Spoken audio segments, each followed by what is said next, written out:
communities, and all others associated with Conference USA.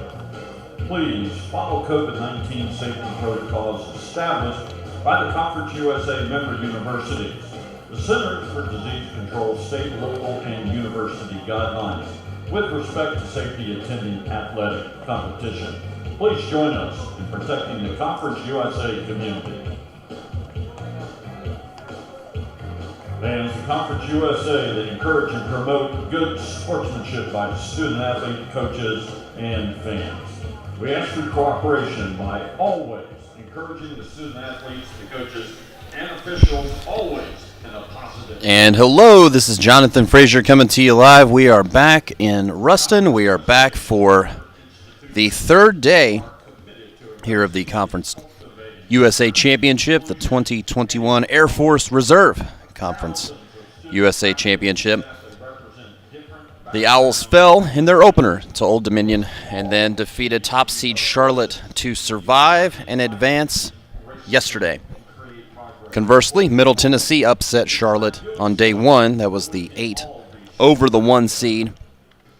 And then they fell themselves to Old Dominion, which has set up this elimination matchup. The Owls or the Blue Raiders will move on to tomorrow's first game to take on Old Dominion again. Technically, this is the, I guess you could call it the Losers Bracket Championship of this half of the tournament field. And just like yesterday, either the Owls win or they go home. So now that we've set all that up, we'll send it to the dugout just outside of it, where I had the opportunity, as always, to speak pregame with head coach John McCormack. All right, so we're back here on this Friday afternoon, back in Ruston for day 3 of the Conference USA Championship with head coach John McCormack. Coach, survived and advanced yesterday, lived to play another day. That was, as you said, a good game for 8 innings. Ninth got dicey, but it was a fun win and a good performance by Javi Rivera. Yes, dicey is an understatement. That was your word. Then I was trying to play it down yesterday, but having a chance to sleep on it, it was way more than dicey. Yes. But Dante did a great job to bring it home for us. Javi was fantastic, kind of lived on the edge all day. Mm-hmm. We turned some double plays. He made some big pitches. Then offensively, 9 runs was good. I hate to be that guy, but I'm going to be that guy. I thought we left way too many guys on base. And it always disturbs me when you have 2 big innings and you have a lot of zeros in between, which we've talked about before, right? Where, we could have sacked 2 sack flies and we have 11 runs. And then 1 more hit, we have 13 runs, But give credit to their pitchers.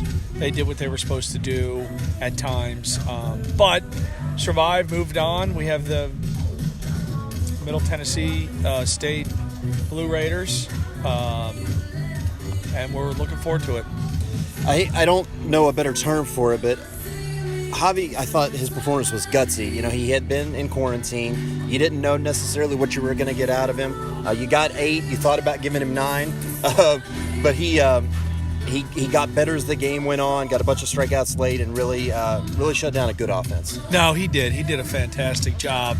And the only reason we started him is because of how diligent he is in his work when he was away from, I know what he does when we're here. So when he was at home and he told me what he was doing, he was able to throw a bullpen, et cetera, et cetera. When he was back home, I had no problem starting him. And he was with us. He got here Tuesday, was with us Wednesday. I watched him throw. He was ready to go. And he did a great job. And if he would have asked, I probably would have sent him out for the 9th. Offensively, you get the grand slam from Jackson Winstrom. Anybody call that in the dugout? Did you have a feeling? Well, I think naturally, any time it's bases loaded, everybody says grand slam. But Vic was standing next to me, and Vic said he's going to hit one on the tracks. Nice. So, and then I think TJ Stewart was yelling that he called it too. So, But good to see. I mean, obviously the runs were needed, but good to see for Jackson as well. yeah. He's ever since we reinserted him back in the lineup in, about 4 weeks ago, 3 weeks ago, he's really played well. He's really played well. So I'm happy for him.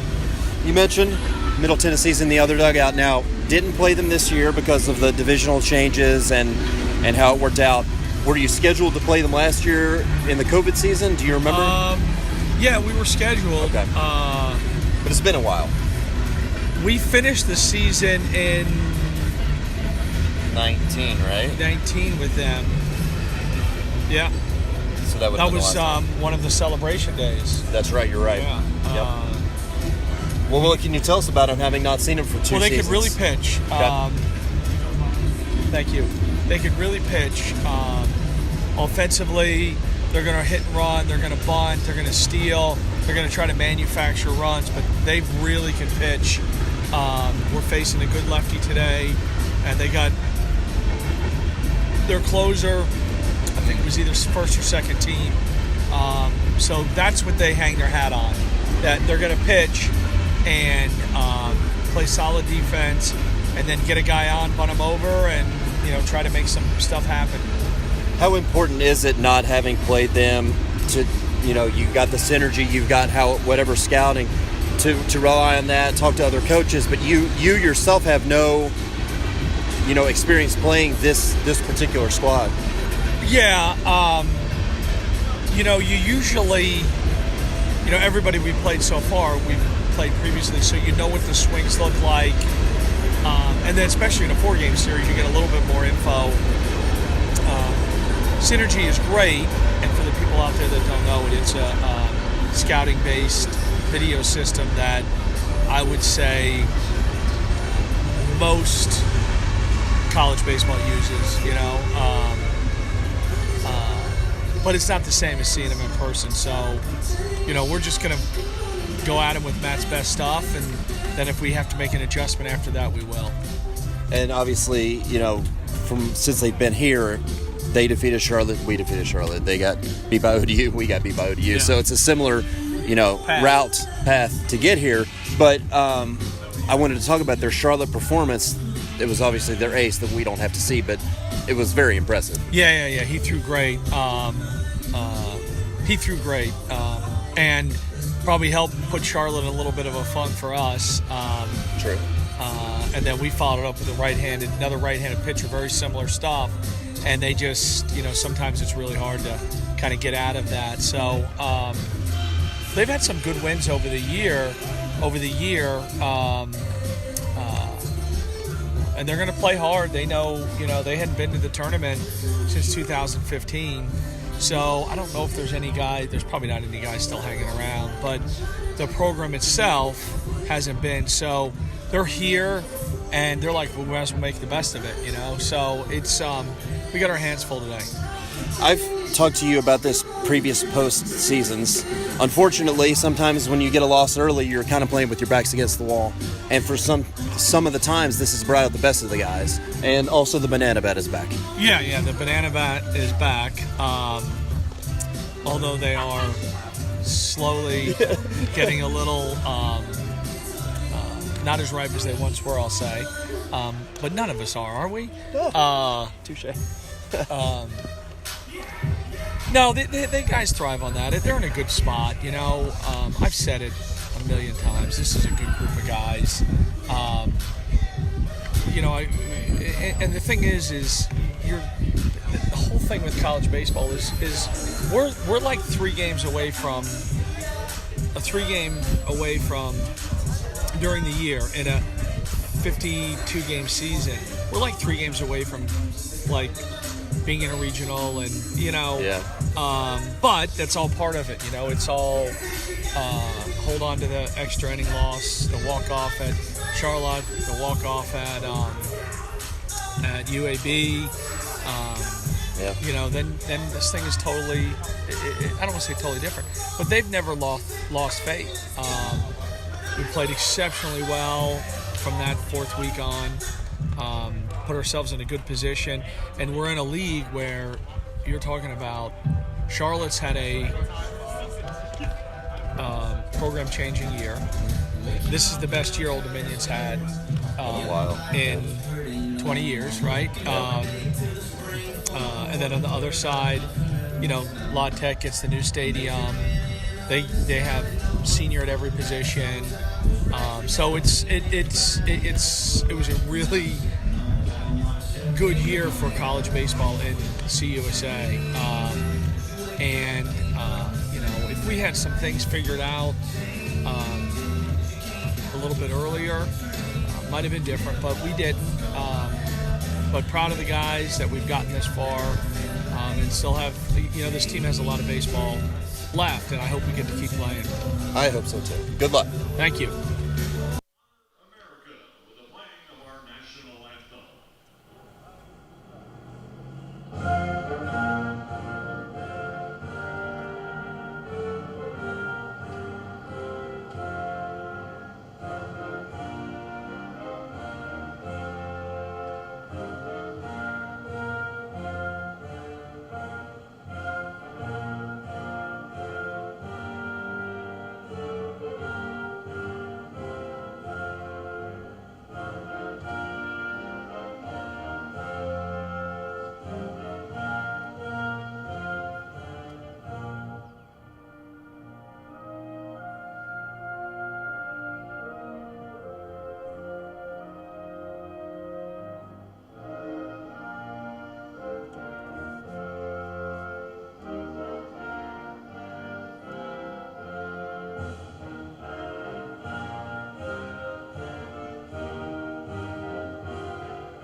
Thank you, ladies and gentlemen. Let's play baseball. All right, Owls and Blue Raiders coming up here in a couple of minutes from J.C. Love Field, the Love Shack here at Pat Patterson Park. In Ruston, here are your starting lineups. First, for the visiting Blue Raiders, leading off at shortstop is Fausto Lopez. Brett Coker at third base hits second. Batting third in right field is Cole Escher. Cleanup batter and designated hitter is DJ Wright. JT Mabry bats fifth. He's the second baseman. Daniel Freeman in the sixth hole at first base. In the bottom third of Bryce Simlar in left field, Mason Spears catching, and Luke Vinson in center field. For your Owls, leadoff batter is shortstop Wilfredo Alvarez. Batting second at third base, BJ Murray.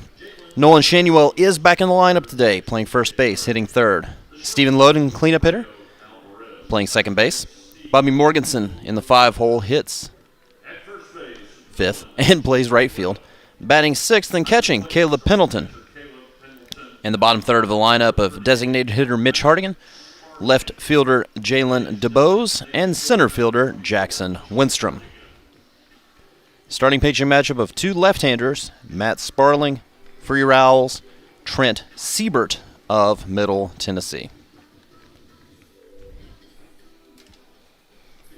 Win and survive and advance. Fall, taking it to the house. That's tournament baseball for you. Middle Tennessee has pulled off one upset in this tournament. They were the first team to knock off top seed Charlotte, and then when the Owls did it yesterday, that sent Charlotte home as the first team. The number one seed was the first team eliminated from the championship. And then last night, Western Kentucky defeated UTSA. So UTSA is out. And our second and only other matchup here tonight will be Louisiana Tech and Western Kentucky. Loser of that game is also out.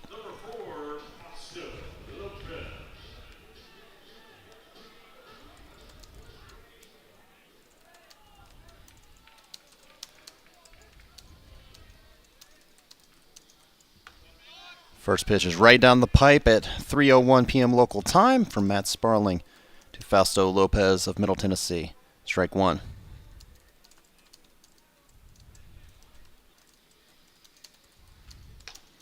Outside corner and just outside. And Lopez also checks his swing. 1-1. Lopez comes in as a .278 hitter, has 2 home runs and 21 runs batted in. Up the middle, past Sparling, past Loden. Leadoff single begins this ballgame. Middle Tennessee, sort of a tale of two sides of the ball. They've got the second lowest ERA in all of Conference USA. They're the only other team besides Southern Miss with an ERA under 4, almost 4.5. Middle Tennessee is at 3.88 ERA, but they're tied for the lowest batting average among all Conference USA squads, coming into the tournament hitting just .238. Throw over to first by Sparling Lopez, who's 22 of 33 on stolen bases this year. Back safely.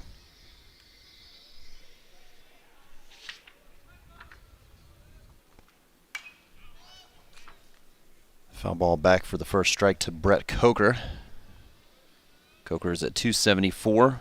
5 home runs, just 1 off the team high, and leads Middle Tennessee with 25 runs batted in.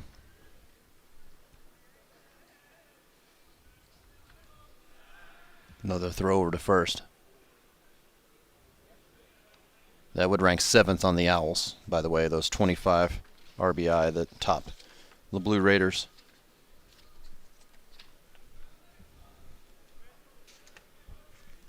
.01. Popped him up. Shallow right. Morganson cuts in front of Winstrom. And there's one down. This is a running squad, as Coach Mack mentioned. 103 stolen bases, which is more than 40 more than the second most in Conference USA. Now Lopez has yet to take off of the first base bag, but wouldn't be surprised to see that sooner than later. And to that end, here's Sparling throwing over to first again. 3-hole hitter is Cole Escher of the Blue Raiders, batting .282. He's got no home runs, 10 runs batted in. Snap throw to first, and back in with a foot first slide is Lopez. Owls defense this afternoon going to look similar to, well, what we've seen in both games here so far in Ruston. Shanuel at first, Loden at second, Alvarez at short, and Murray at third, with an outfield of DeBose, Winstrom, and Morganson left, center, and right, and Caleb Pendleton behind the plate. This one's in the air to right field. Bobby Morganson barely has to move for the second out of the frame. Bringing up the cleanup batter, DJ Wright. Wright is a .234 hitter, 1 home run, 15 runs batted in. The Blue Raiders have loaded up the lineup with right-handers against the Southpaw Sparling. The first 8 hitters in the lineup all right-handed. Vincent in the 9 holes, the only left-handed batter. First pitch was, I guess, outside for ball 1 to right.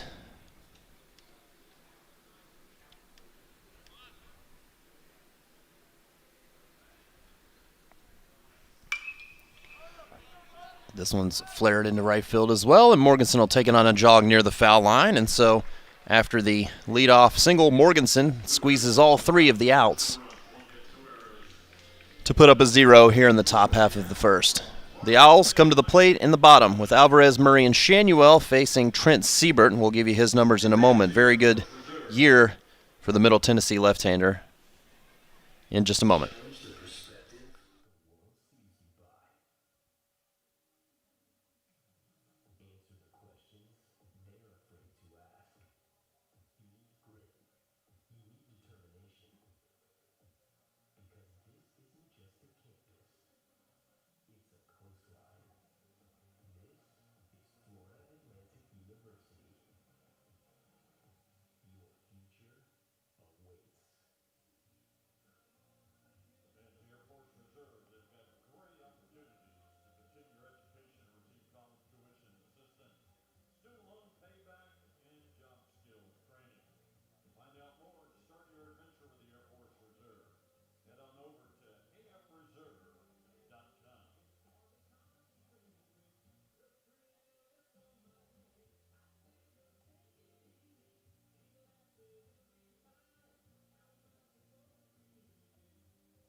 After a hit but nothing more for Middle Tennessee in the first, FAU steps up top of the order against left-hander Trent Siebert. 2-2 this year, but ranks among the Conference USA with a leaders with a 3.41 ERA and gets a first pitch strike.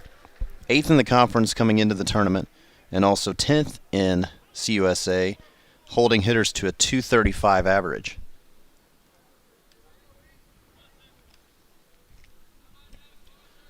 One strike pitch to the .272 hitting Wilfredo Alvarez is up, ball one. More on Siebert, 50 strikeouts, 14 walks in 58 innings. He's made 13 appearances this year with 10 starts. Has a complete game shutout and has a save, oddly. And that one just missed, 2-1 to the FAU leadoff hitter.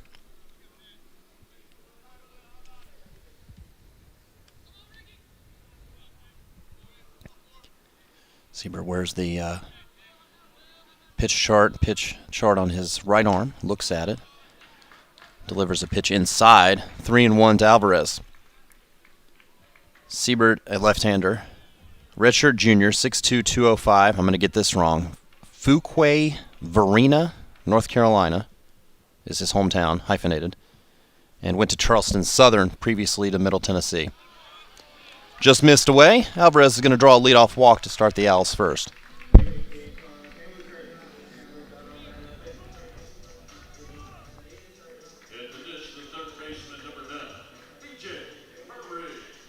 Brings up the switch hitter, so batting right-handed, B.J. Murray.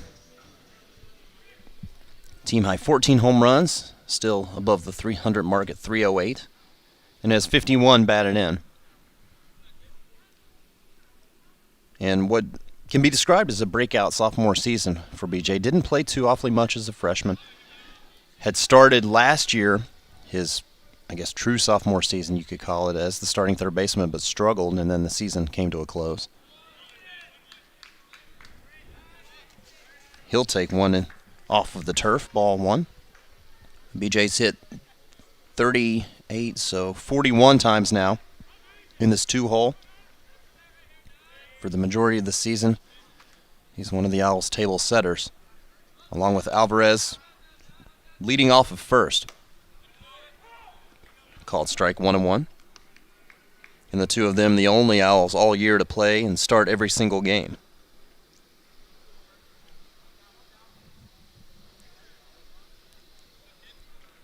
FAU red tops just like yesterday, white bottoms. Murray pops it up along the infield. The shortstop Lopez about a step in the green turf as opposed to the brown for out number one. Nolan Shanuel back in the lineup. There was some concern with him getting hit by a pitch yesterday, but he is no worse for the wear structurally, a little bruised, a little sore, but he's batting in the 3-hole as normal. Coming in with a .346 average with 11 home runs and 53 runs batted in. That number's still leading the squad. First pitch swinging, fouls it back for strike one.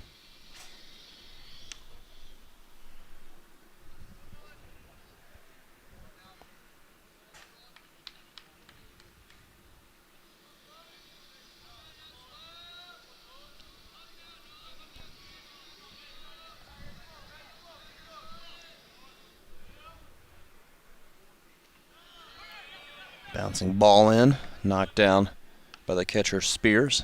1-1. Just to give a little bit more perspective on Middle Tennessee's fast-paced offense, 103 stolen bases. Mentioned that Lopez leads the way with 22. FAU as a team this year, 25 steals.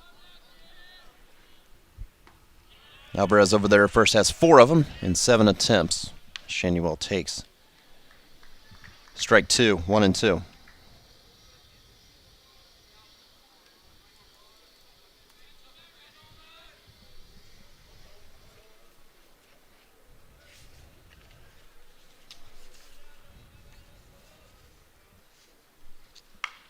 Down the first base side, They're going to go to short for one, on to first, not in time.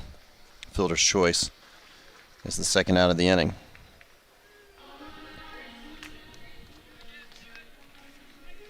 Cleanup batter, Stephen Loden. Steve coming off a 2-for-4 showing against Charlotte yesterday. Still not yet qualifying as far as stats go. The stat leaderboard, he's at 357 with 5 home runs and 26 batted in. Takes ball 1. Owls in the third base dugout today, the home team, as the higher seed for the first time so far in the tournament. It would be the only time, I believe, unless somehow Western Kentucky made it out of the other bracket and the Owls did as well. 2-0 to Loden.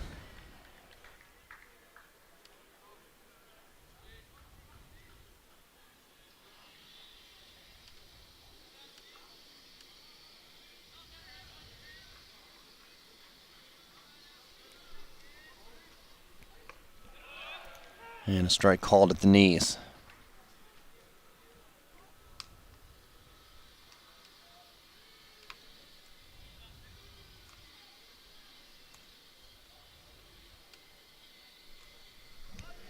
Two and one to the FAU redshirt freshman, second baseman. Hits this one on the line to right, and it's going to bounce in front of Escher. Shanuel, a little too far off the bag, and he's out.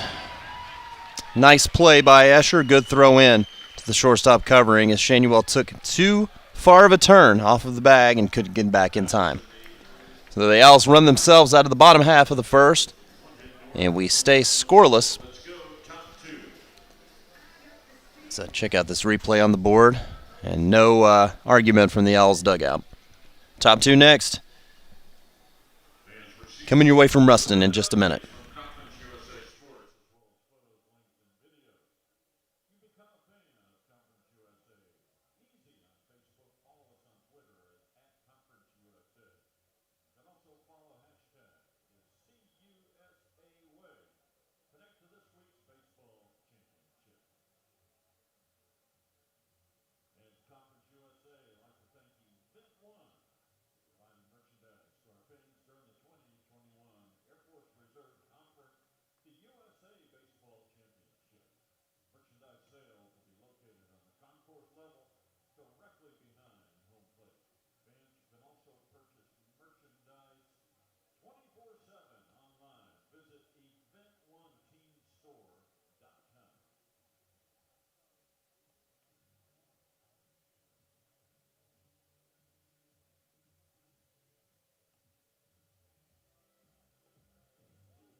Mabry, Freeman, Simlar in the Middle Tennessee second inning.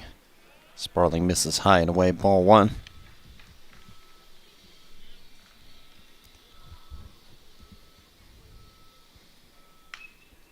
And a foul ball back. Evens the count, 1 ball, 1 strike.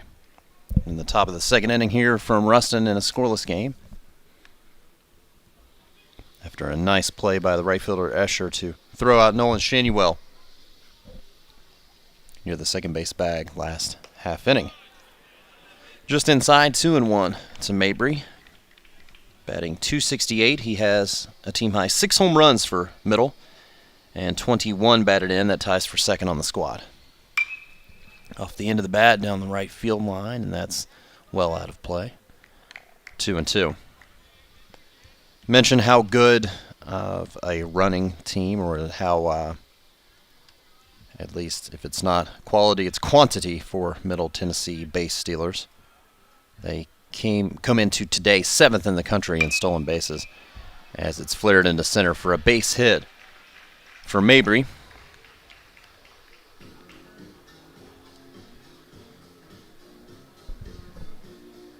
But more the pitching side for the Blue Raiders. They are 3rd in the country in strikeout to walk ratio.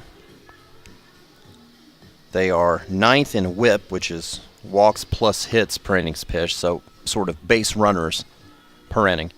And then 40th in earned run average.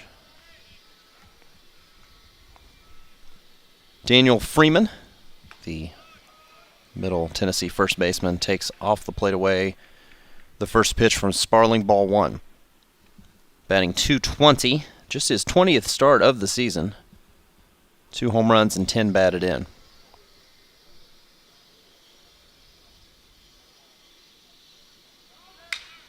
There's a hit and run, caught by Loden, and he'll jog it over to first base and underhand it to Shanuel for a double play. Well, that's the risk of the hit and run. If Stephen Loden was 5'10" instead of his listed height, I'm going to guess 6'2" offhand. We've got him at 6'1". He doesn't catch that ball. He doesn't get it on the leap and make the double play. Instead, it would have been first and third. In reality, 2 outs and a pitch low and inside to Bryce Simlar. Simlar just his 15th start of the season, batting .241, no home runs, and 7 runs batted in. My guess is, just looking at this lineup and them loading up on right-handed hitters, is they're literally doing just that, and some of these guys with not as many starts as some of their counterparts.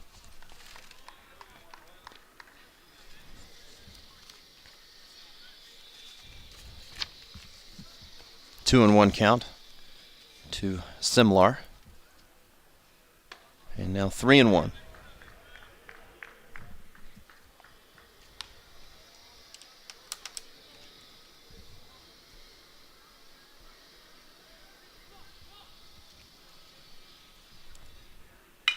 On the ground to short, Alvarez takes it on a couple of hops. His throw across is in time.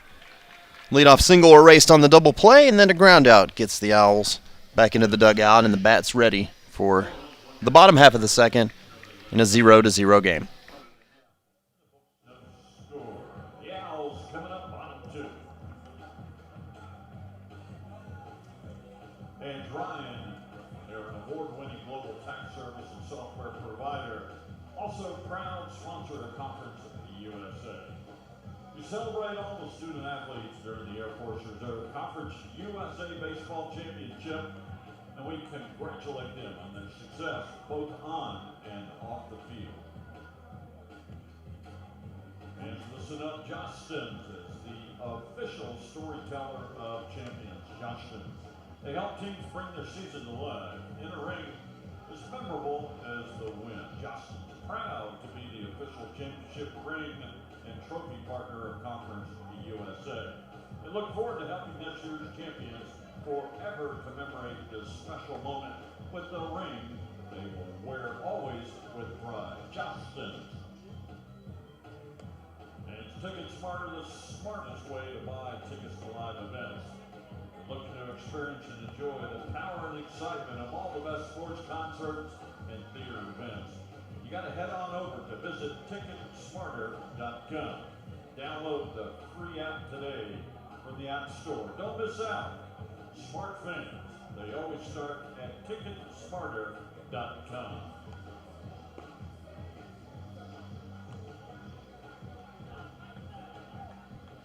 Bobby Morganson, who was on deck and would have had the chance to come up with 2 on and 2 out. Instead, the base running Gaff ended the first, so he leads off in the second, and he'll bat ahead of Pendleton and Hardigan, due up against Trent Siebert in a scoreless game.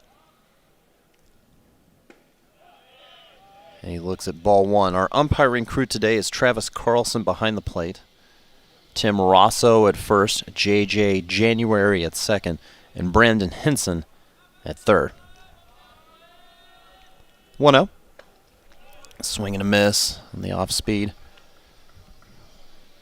Bobby comes in, 11-game hitting streak and a .263 average with 11 home runs, 35 runs batted in.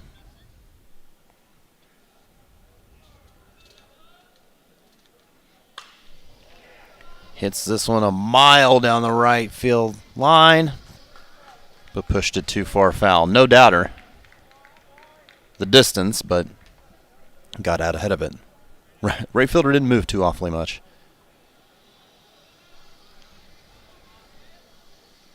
So 1-2 count, and they'll shift a bit. Bring the shortstop Lopez more up the middle, and Coker comes off the third baseman off the third base line. Chop foul down the first base line, and 1-2.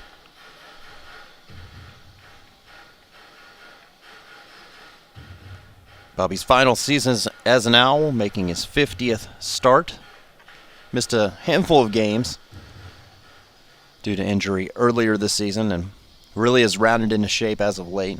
I mentioned that 11-game hitting streak, and he's raised his average about 45 points over the last 3 weeks. Takes a pitch outside, 2-2.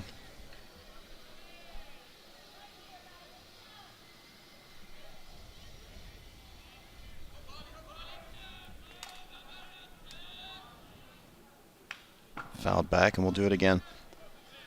Nice weather here this afternoon, a little overcast, good breeze.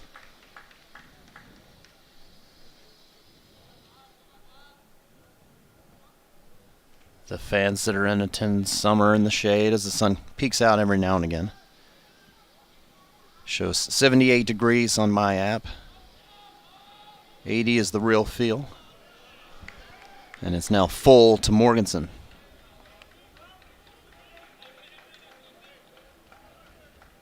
Low pollen here today. That's good news for just about everybody. A little bit more of a shift now, at least with the second baseman, Mabry. He's in shallow right field. A lot of room to play with for Morganson. He fouls another one away.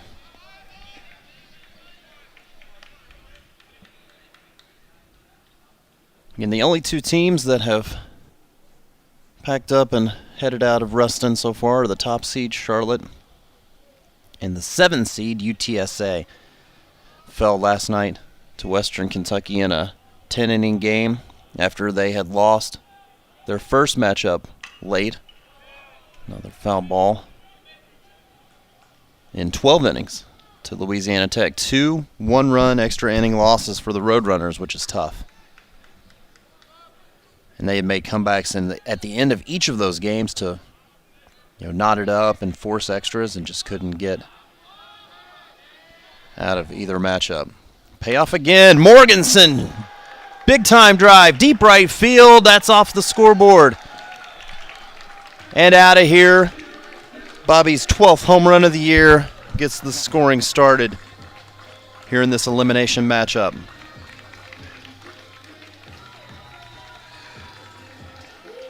Well, he battled, fouled a few pitches off on the full count. Gives a high five to Caleb Pendleton's helmet, which I don't think was intentional.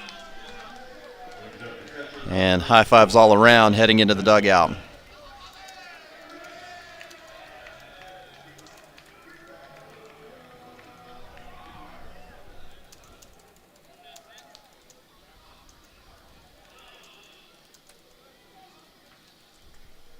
Pendleton hits this on a line into left. It'll be cut off in front of the wall by the speedy Simlar and holds Pendleton to a single. But back-to-back hits on back-to-back pitches for your Owls. Next up, Mitch Hardigan. Designated hitter number 24, Mitchell Hardigan.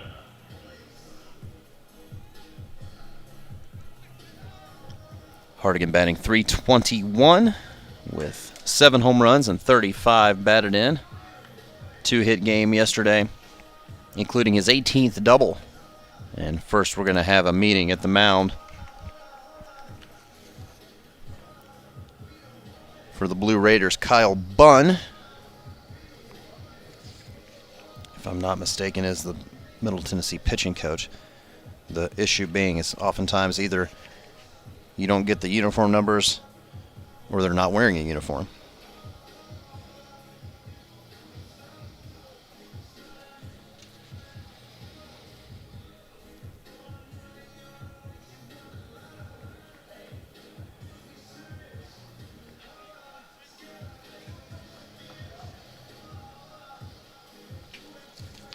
All right, meeting adjourned. Here comes Hardigan into the left-handed batter's box.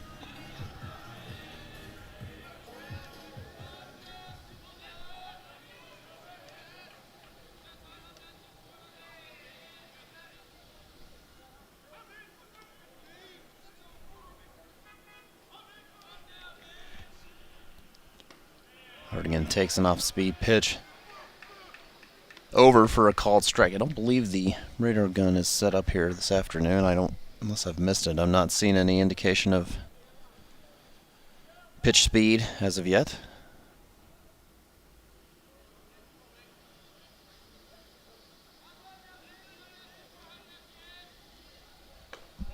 No. Outside corner and a called strike.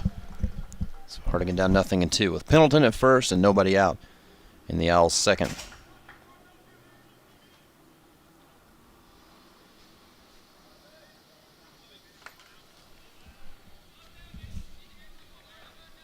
Look over at first by Siebert to the plate. Missed upstairs.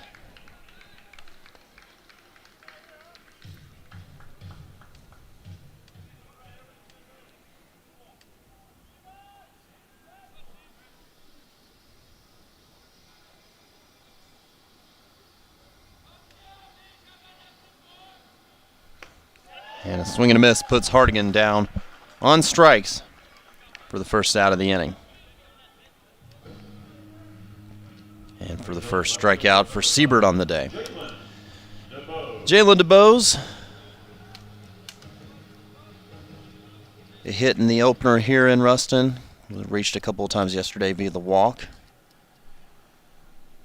Enters today's game hitting .260. No home runs and 4 runs batted in. And down the third baseline, just foul for strike one. Jalen utilized this weekend so far for his defense in left, having to cover a lot of ground for sure.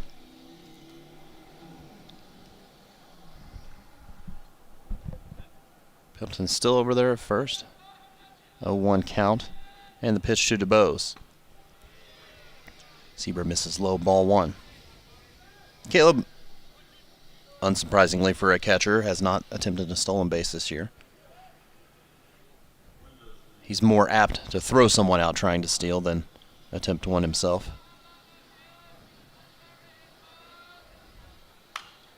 Fouled straight back over our heads. 1-2.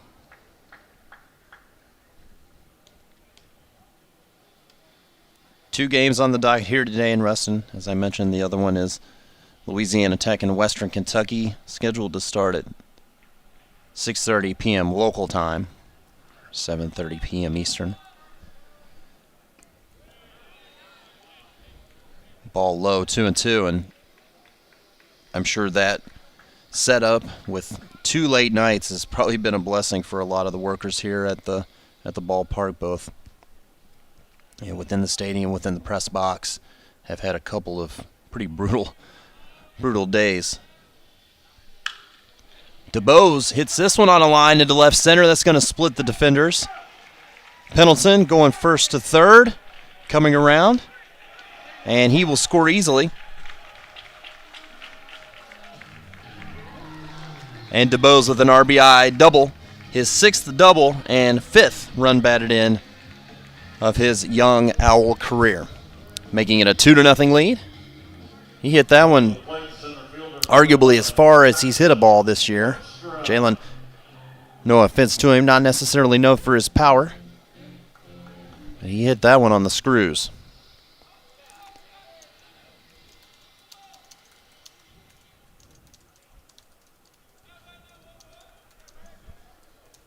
Here's Jackson Winstrom. First pitch swinging, fouls it back.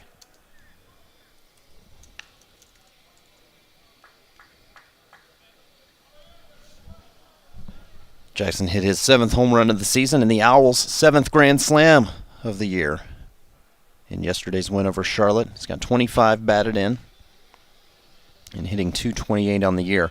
Grand slams is not a sort of quantifiable stat in our stat program or through the NCAA when they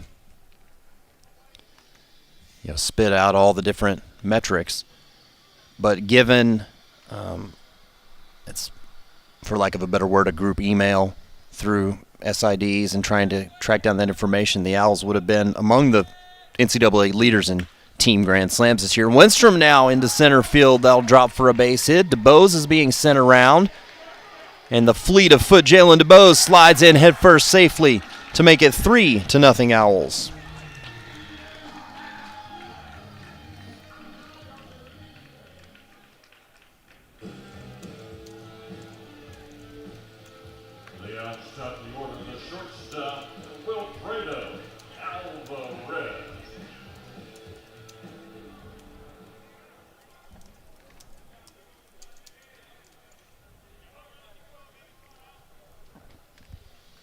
Back to the top of the FAU lineup, Wilfredo Alvarez. 0 for 0. No official at bat. He walked his first plate appearance. Trying to bunt. And he bunts it backwards to the screen for strike 1. Coker, the third baseman for Middle Tennessee. About a step behind the bag at third. Not sure if that was a straight sack attempt or trying to get on base, but all that to say is it was strike 1.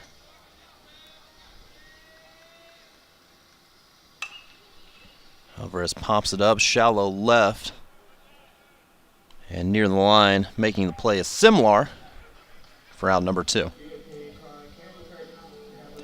4 hits and 5 batters have provided 3 runs in the inning for your Owls.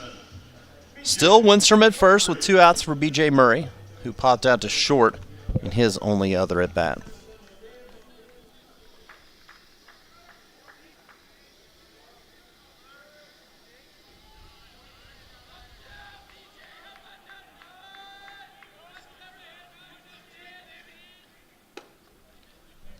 First pitch is upstairs to Murray, ball 1.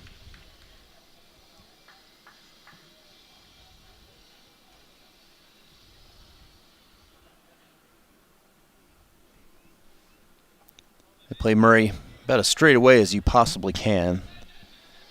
Center fielder Vincent is literally... Well, here's a hit down the left field line.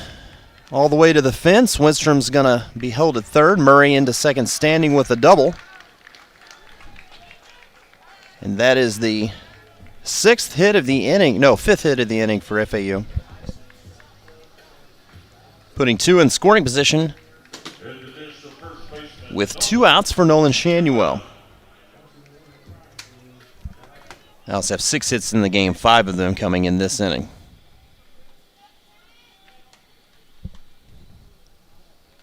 And that's going to do it for Siebert. Second pitching visit, automatic pitching change. So Middle Tennessee will dip into the bullpen. We'll tell you who the new Blue Raider pitcher is when we identify him, when we come back. In a 3-0 game in favor of your Owls.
Florida Atlantic, number 17, Zach Keenan.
All right, Middle Tennessee will trade one starter for another in their, you can't call it rotation, as the first member out of the bullpen is generally a starter, and Zach Keenan, 2-5 this year in 13 appearances, 11 starts. And about a strikeout per inning for Keenan, 61 of them, or 60 of them in 61 innings. He'll face Nolan Shanuel with 2 on and 2 out.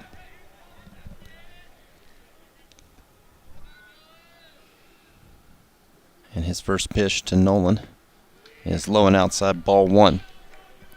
Shanuel, his first time up, grounded out to the right side. Actually a fielder's choice, where he was safe on the back end.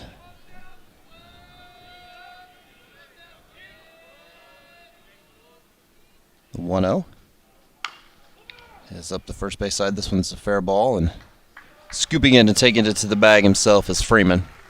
And Keenan gets out of the inning with no more damage done, but the Owls put a 3 spot on the board on 5 hits, leave a couple, and lead 3-0. Heading to the top of the third. Sparling back on the hill, having given up a couple of hits but no runs in his first 2 innings of work. Advancing Conference USA Baseball Championship being brought to you by Ready Nutrition. They are the official sports drink of Conference USA. Ready Sports Drink is a game changer in performance hydration. It features energy only from super fruits. Enjoy the refreshing taste of 8 energizing flavors, specially formulated to make your best better. Check out Ready Sports Drink at ready.com. Fans of surf and turf golf, proud partners of Conference USA, with apparel all about threading the new golf lifestyle, surf and turf golf. It's more than a brand, it's a community. Head on over to surfandturfgolf.com. Join the course to coast lifestyle.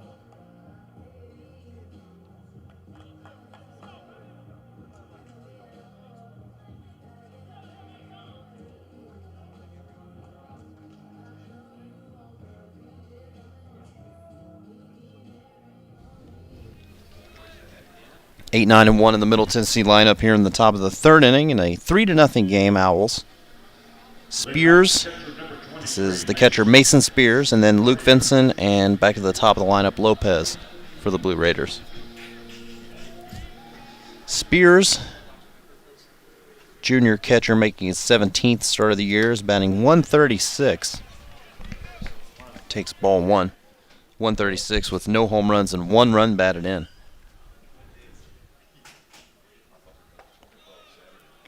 Just off the inside corner, 2-0.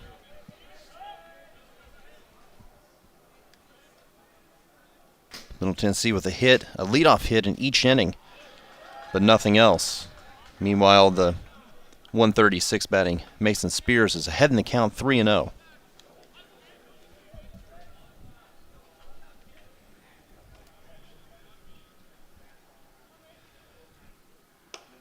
And a called strike taking all the way.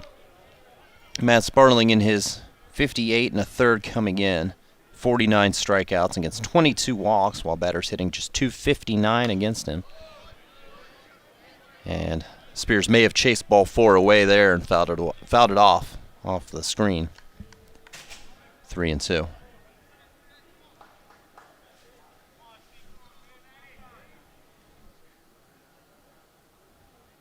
Kicking the payoff. Hit on the ground to third. Nice recovery by Sparling as Murray throws Spears out for the first out of the visiting third. Luke Vinson, the only left-handed batter in the Blue Raider lineup today, steps in at 255. No home runs, 6 batted in.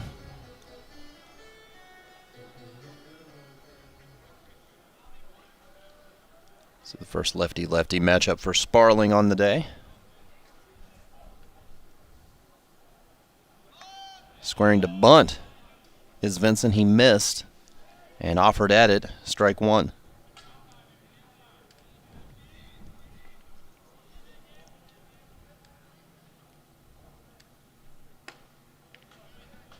And that pitch missed up. 1 ball, 1 strike.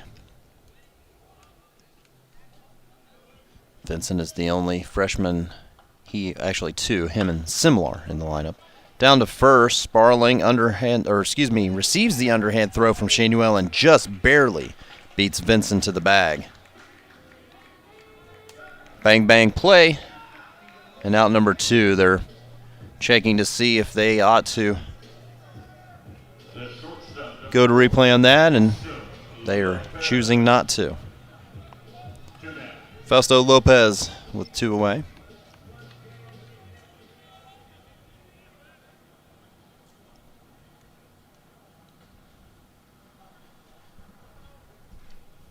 First time up, Lopez singled. Has one of the 2 Middle Tennessee hits. And takes ball 1 right up the middle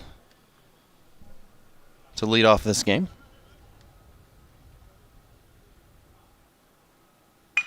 And up the middle they go again, but Loden, I should say, is there. He slipped a bit, and his throw is unable to be scooped by Shanuel. We'll wait and see the ruling on this one, I would think. The backhand play and his momentum carrying. It ought to be an infield hit, but I'm not the scorer here, which is tremendous. And quite a relief.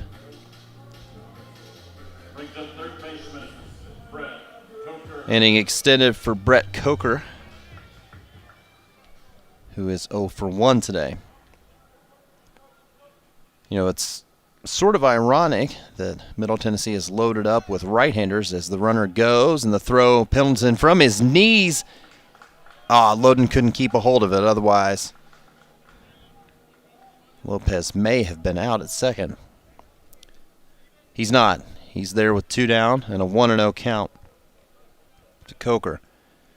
So, as I was saying, 8 right-handers in this lineup, but Matt Sparling is much better against right-handers, like extremely much better against right-handers than his left-left matchups. Strike called 1-2, or 1-1, I should say.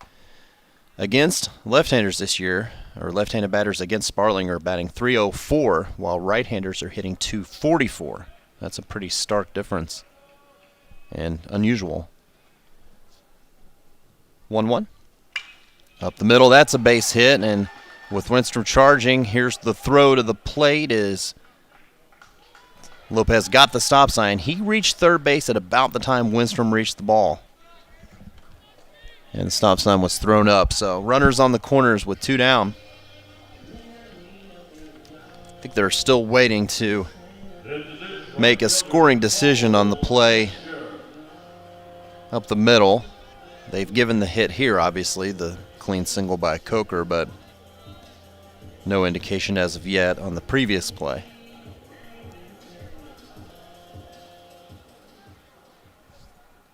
Cole Escher with 2 outs. The first real jam that Sparling has been in. He just needs one more out to get out of it. And it's chopped foul eventually into the FAU dugout for strike 1. They end up giving an error on that play a couple of batters ago, a throwing error.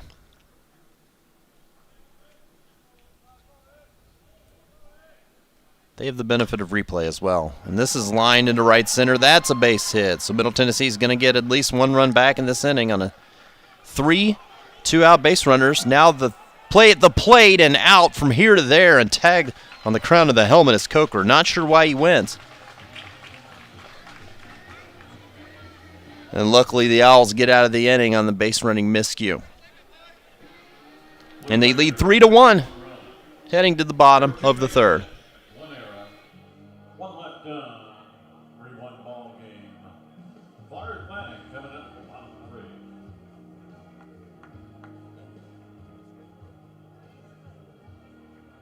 And to win transportation, proud to be a partner for all Conference USA athletics.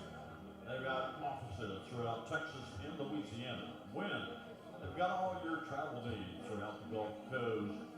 With over 20 years of experience transporting athletic teams, please call Win Transportation for ground needs in Dallas, Houston, Austin, New Orleans, and Lake Charles. Win Transportation.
Second baseman, number 13, Stephen Loden. All right, after the play at the plate goes the Owls' way. They hold on to their now 3-1 lead. Stephen Loden leads off the bottom of the 3rd. 1 for 1 on the day with a single. And takes strike 1. You got Zach Keenan on for his first full inning where it got out of a jam in the top, or I'm sorry, the bottom of the 2nd.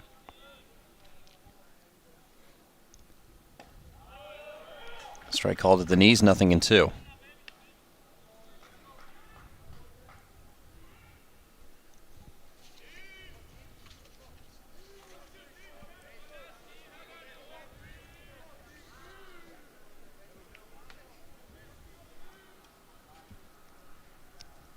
Two-strike pitch. Nub to the left side and foul.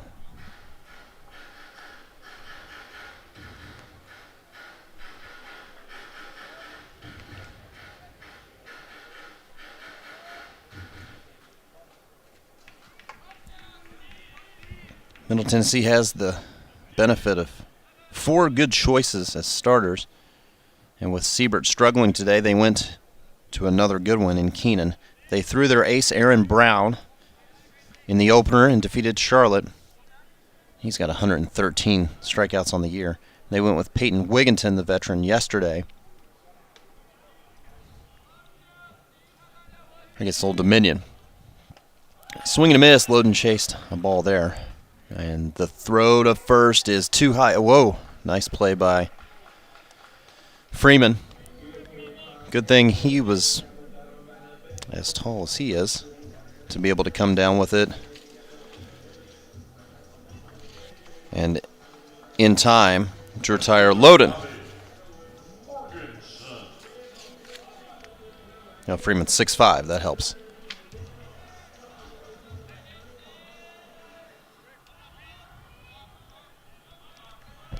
Bobby Morganson with a home run his first time up.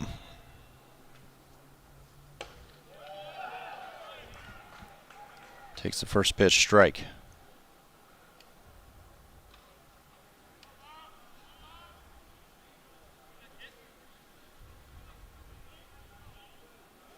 On the 10th pitch of the at-bat, last inning, Morganson deposited one over the right field fence to at that point give FAU a 1-0 lead. They're up 3-1 now, and it's a 1-1 count to him.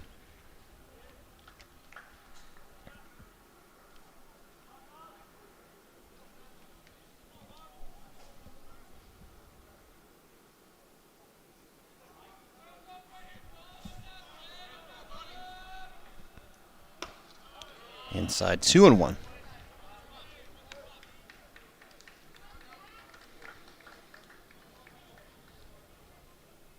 Keenan's a 6'6", 215-pound junior right-hander from Sewanee, Georgia.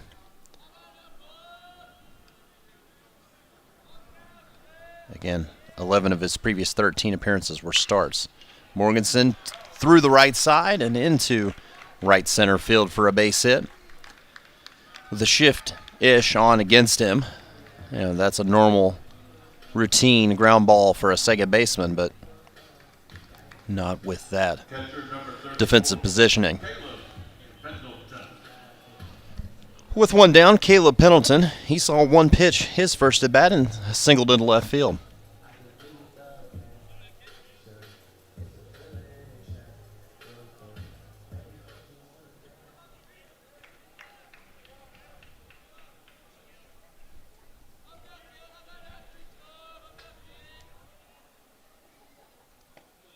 Takes a pitch low, ball one. Middleton, Tennessee's defense is Spears behind the plate, Freeman at first, Mabry at second, Lopez at short, and Coker at third base. Left to right, Simlar, Vinson, and Cole Escher in right field.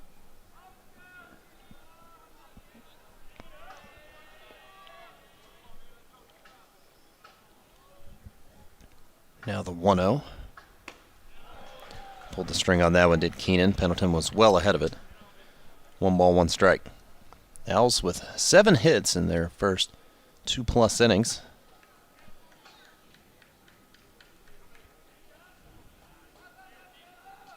A good start to the day offensively. That's more hits than they had in the opener here all game. In defeating Charlotte in Game 2 yesterday, they had 11 hits. Pendleton trying to bunt his way on. He pops it up, and a nice play in foul ground by Spears.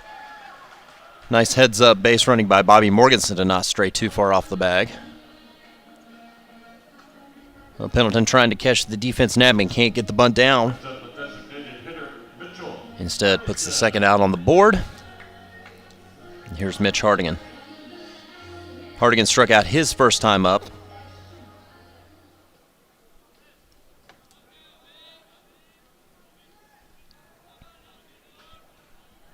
Oh for 1.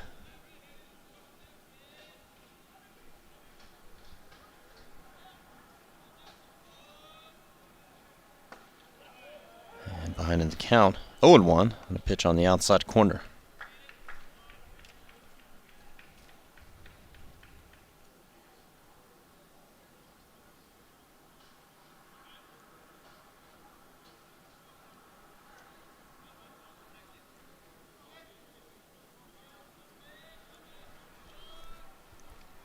Keenan looks over his shoulder at Morganson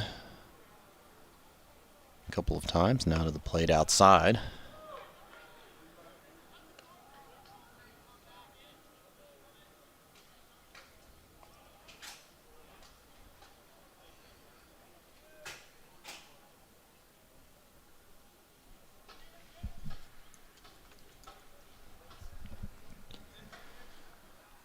with the runner on. Keenan's really slowed down the pace of play here. And the pitch count, or pitch clock, I should say, is in effect here at Middle Tennessee. They talked about that in the meeting pre-tournament. It's not visible. It's not as if it's on the scoreboard or anything like that, but I guess internally it's kept by one of the 4 umpires on the field.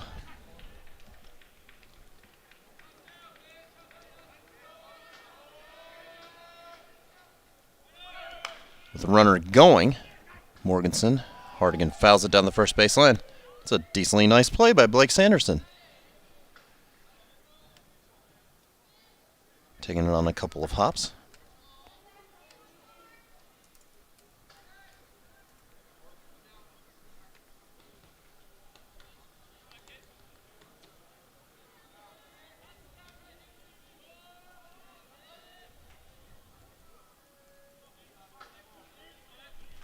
So after the reset, now the 1-2. Morganson staying put, and it's bounced into the catcher Spears.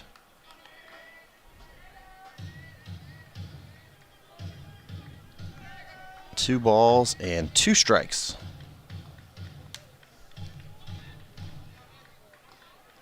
And 2 outs.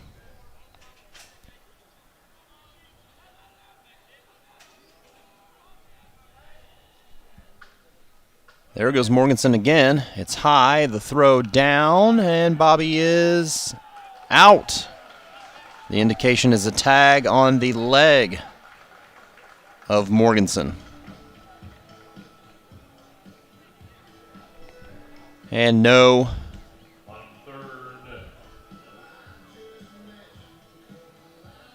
arguments here. Coach Mack came out to ask Bobby what he thought, and Bobby said he was out. So we got 3 innings in the books here. Day 3 in Ruston. It's 3-1 Owls. Back after this. As the Air Force Reserve, they've got great opportunities to continue your education. You can also receive college tuition assistance, student loan payback, and job skills training. Find out more and start your adventure with the Air Force Reserve. Head on over to afreserve.com.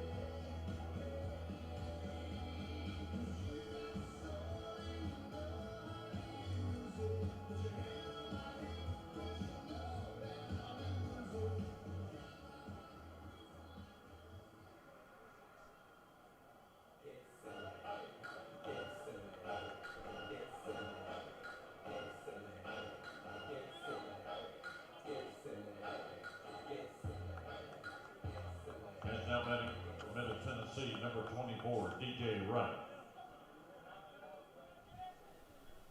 First pitch of the 4th inning hit very well to the center.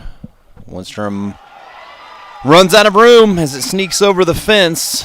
A home run by DJ Wright, his 2nd of the season. To one of the deepest parts of the park. Winstrom was racing back, turned to take it off of the fence, and, well, it exceeded the fence.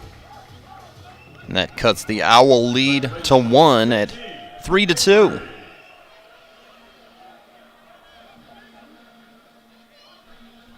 Next up, JT Mabry. Mabry a single his first time up. One of the now 5 Middle Tennessee hits.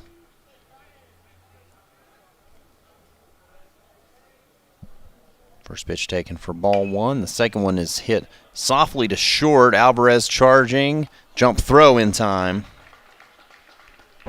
1 away. Come to the plate, the first baseman, Daniel Freeman. Sparling has been susceptible to the long ball this year. He's given up a team high 12 now after the solo shot by Wright. If you're going to give up home runs, though, the key is to limit them to solo shots, and that's what that was. Low and outside on the first pitch to Daniel Freeman.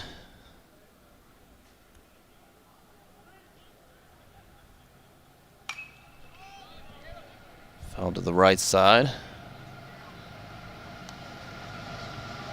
As we got a train going by. That you can hear. The 1-1. Nice off-speed pitch there that Freeman was well ahead of. 1 ball, 2 strikes.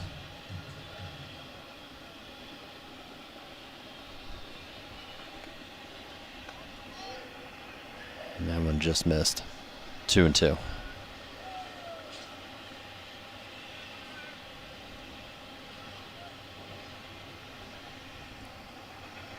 Swing and a miss on a pitch down. Pendleton's going to have to make the throw, and he does to complete the strikeout.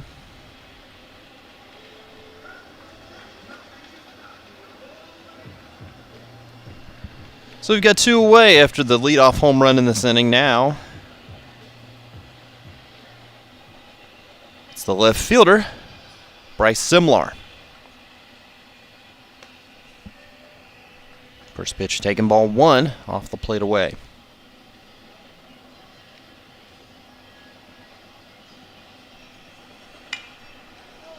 Fought off down the right field line. Morganson giving chase.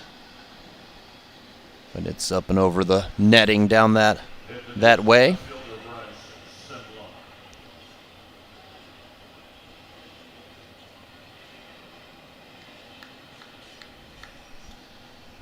One ball, 1 strike, and Sparling to the plate. He left that one too high.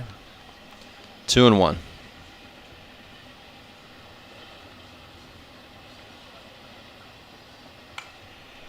And a foul ball, back 2-2. 2 balls, 2 strikes, and 2 outs. Here in the Middle Tennessee 4th inning, they've cut the Owl lead to 1 at 3-2.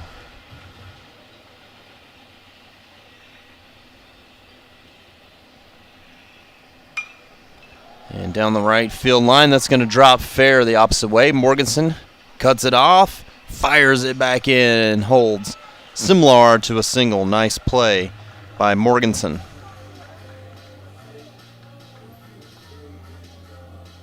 Brings up catcher number 23, Mason Spears.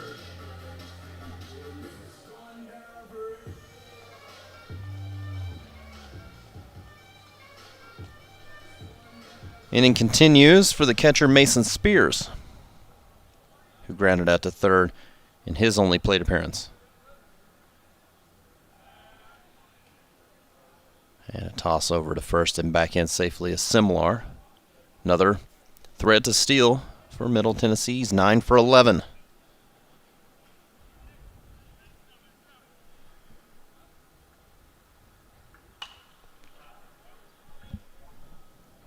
Foul ball out of play on the first pitch to Spears.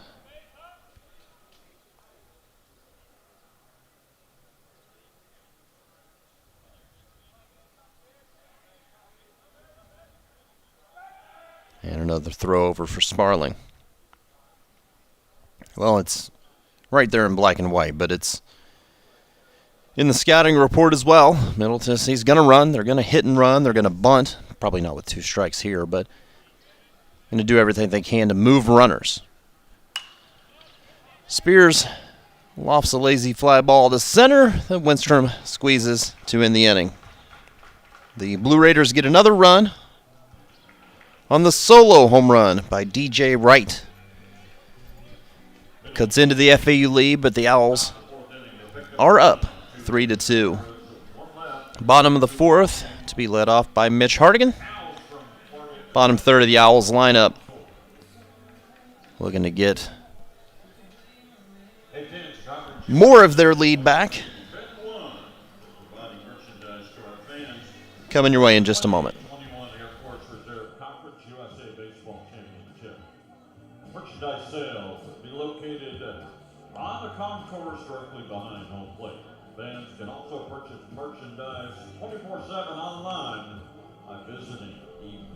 theteamstore.com.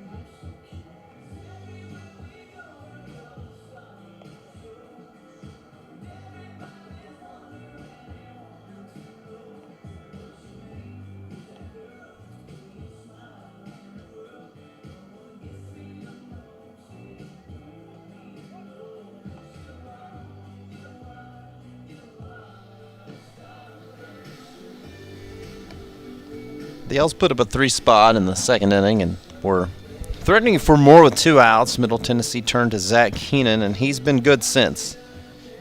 Got out of that inning, gave up just a hit in the third. Now he's on for the fourth. He'll face Hardigan, DeBose, and Winstrom. DeBose and Winstrom both contributing to the run scoring for your Owls in that third inning. Hardigan 0 for 1 today with a strikeout.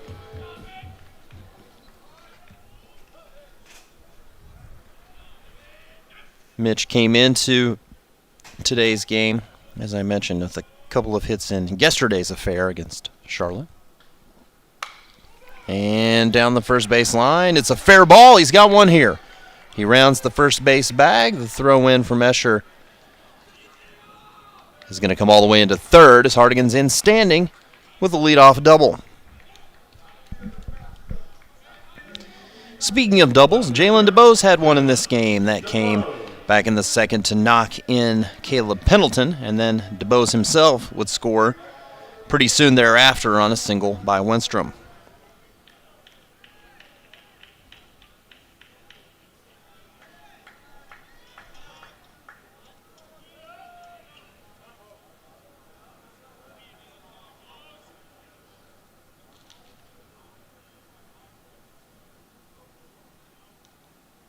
Trying to bunt as DeBose hits it hard down the third base line past Coker, and he lets it eventually go past the bag foul. Had he fielded it, even with DeBose's speed, he may have had a play just because of how hard it was hit, but Coker instead chose to let it go foul.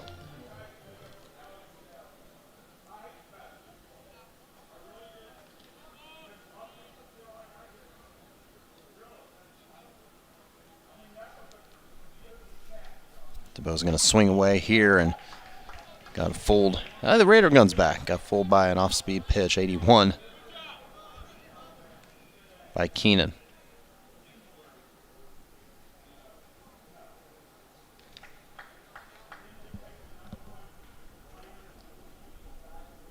We're in the bottom of the fourth inning. Hardigan led off with a double. 2-strike count to DeBose. And he checks his swing and pokes it foul down towards the third base coach's box.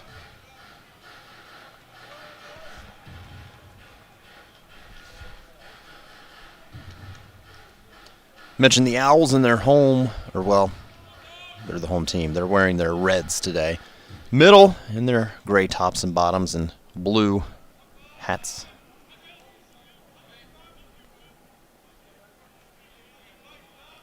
The interlocking MT on them. It's well outside. Ball one.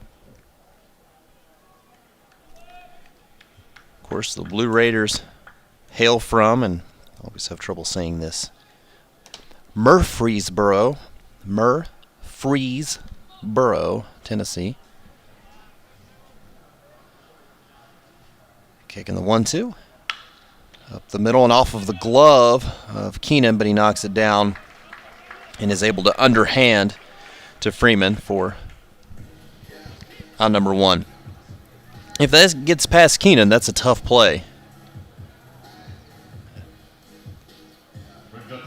So nicely done by him. Jackson Winstrom is 1 for 1. His run-scoring single made it 3-0 a couple of innings ago. Jackson's had himself a good tournament so far. He's 4 for 9 with 5 runs batted in.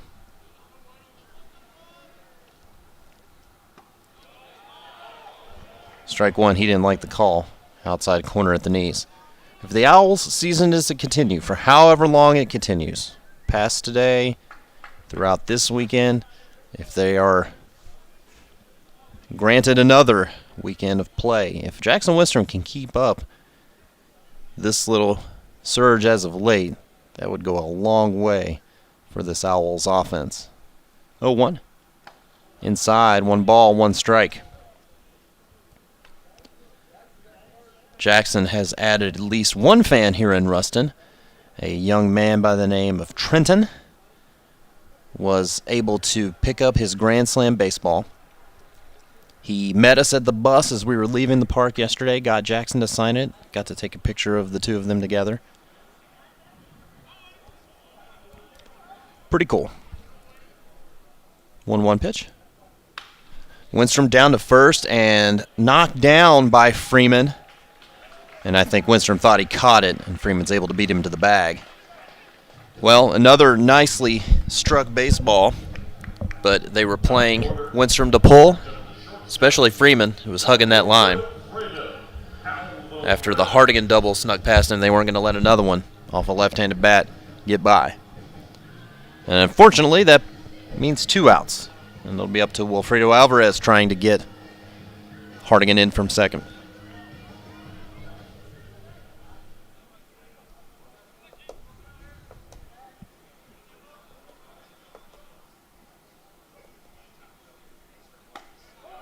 Inside ball 1. Alvarez has a walk and a fly out to left under his ledger today, 0 for 1. Will reached 3 times in the win over Charlotte yesterday and scored twice. When he can get on base, generally the Owls are successful.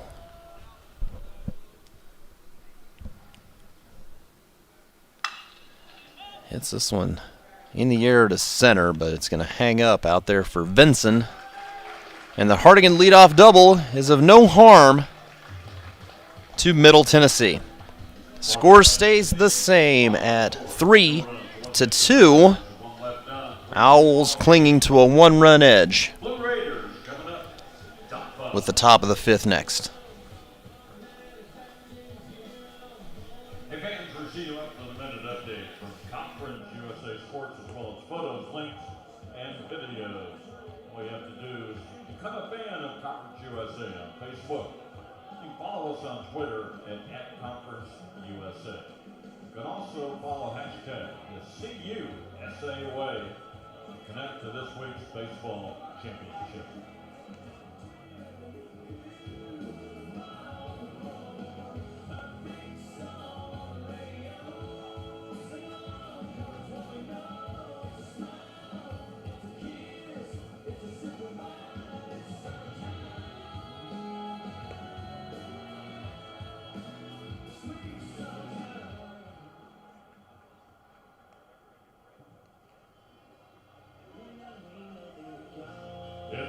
Center fielder number 7, Luke Vinson.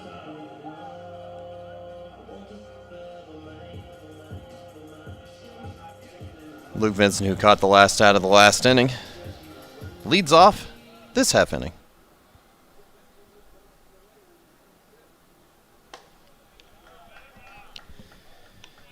And takes ball 1 outside for Matt Sparling. In 4 innings. This one's hit into left field. DeBose was playing extremely shallow, but goes back and makes the play over his shoulder for out number 1. In now 4 1/3 innings, Matt Sparling's given up 6 hits, 2 runs, 1 earned, no walks, but just 1 strikeout. And now 51 pitches. Simple math tells me. 50 pitches in 4 innings is a little over 12 a frame. That's pretty efficient and pretty good for Sparling. Top of the lineup, Fausto Lopez.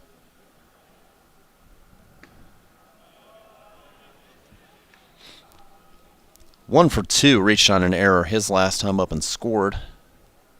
Middle Tennessee's first run. 1-0 to him is fouled back. 1-1. In a, I hate to harp on this, but it is what it is. It's a win or go home matchup. Owls clinging to a 1-run lead about midway through this game. Lopez takes a fastball up. 2-1.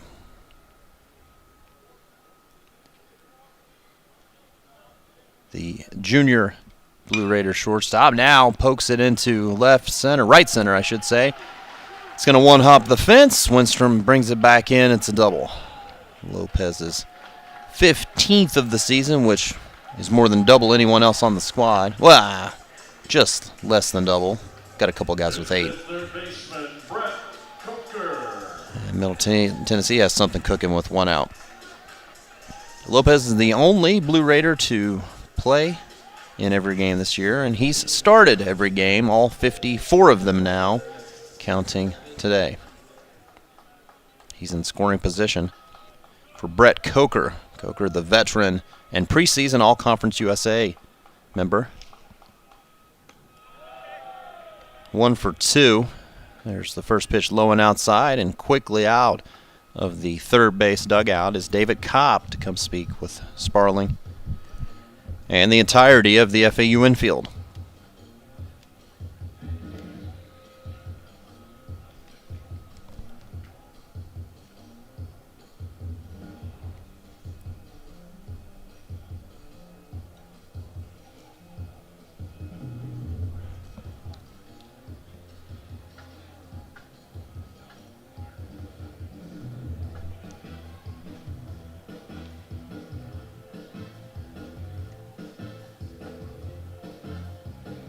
All right, meeting broken up, or ends right before it's broken up.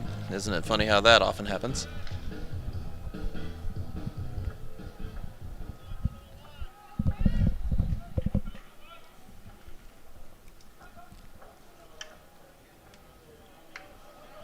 Now the 1-0 to Coker.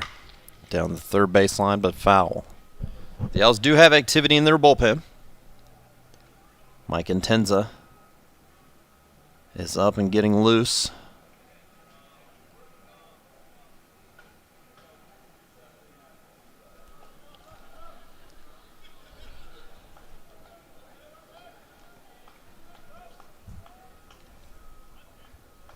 Set of the belt.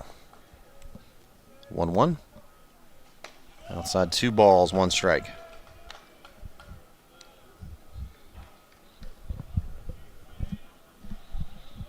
Middle Tennessee so far today just 1 of 5 with runners in scoring position.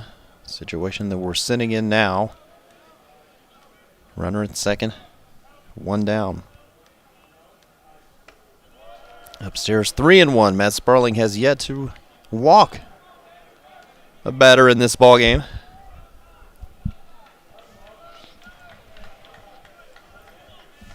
Got to watch this pitch. 3-1. Coker's a veteran hitter. And it's fouled back to run it full. The uniform that Middle Tennessee is wearing today has Raiders written in blue script across the chest. Written in blue script, so the blue, I assume, is assumed.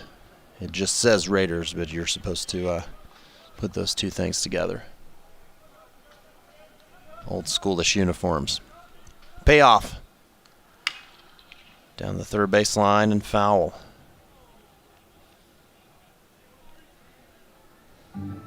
The count remains full. New supply of baseballs from our home plate umpire, courtesy of Javi Rivera, yesterday's winner. Really put the Owls on his back in an 8-inning effort to go to 7-0 on the season.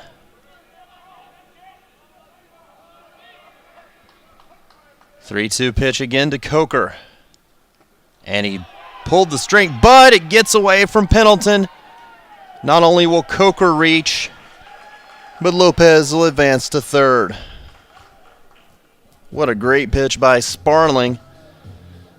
Pendleton couldn't keep it in front of him and couldn't find it. Not that if he would have had to play at either base as the ball got too far away. Well, that's a shame. It does set up a double play possibility with one out, for what it's worth. With Cole Escher to the plate.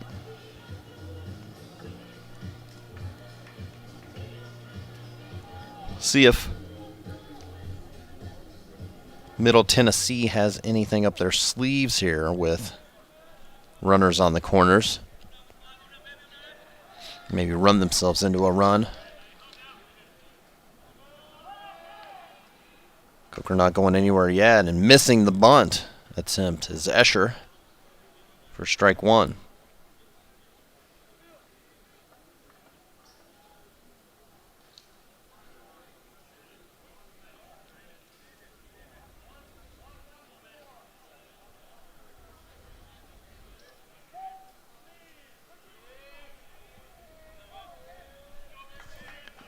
Middle Tennessee down a run and threatening.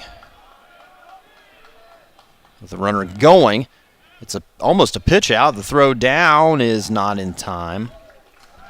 Did Escher go? He did, so he sort of reached out as if to maybe swing. I think Coach McCormack's coming out to ask the home plate umpire if this is reviewable if Escher got in the way of Pendleton, and I'm guessing it's not because the home plate umpire, Travis Carlson, is making his way back behind home plate. So the sacrifice attempt will be off. But a squeeze could be in order. That's another thing that Middle Tennessee often employs. Well, not with two strikes. The pitch is bounced in, and Pendleton knocks it down. It's 1-2. So Sparling's really going to have to work now to get out of this with two in scoring position, one out. And no force out play applicable.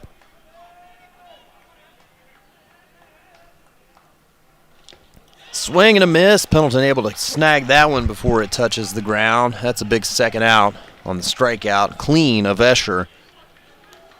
But that brings to the plate DJ Wright, who homered his last time up, last inning, to deep left center field. Getting to be a part of the operations meeting, learning all about the ins and outs behind the scenes of the tournament. Also, you get to hear the ground rules, which I often don't. So that was nice. And one of the things about this ballpark, as the first pitch from Sparling is inside ball one, is what's in play, what's not.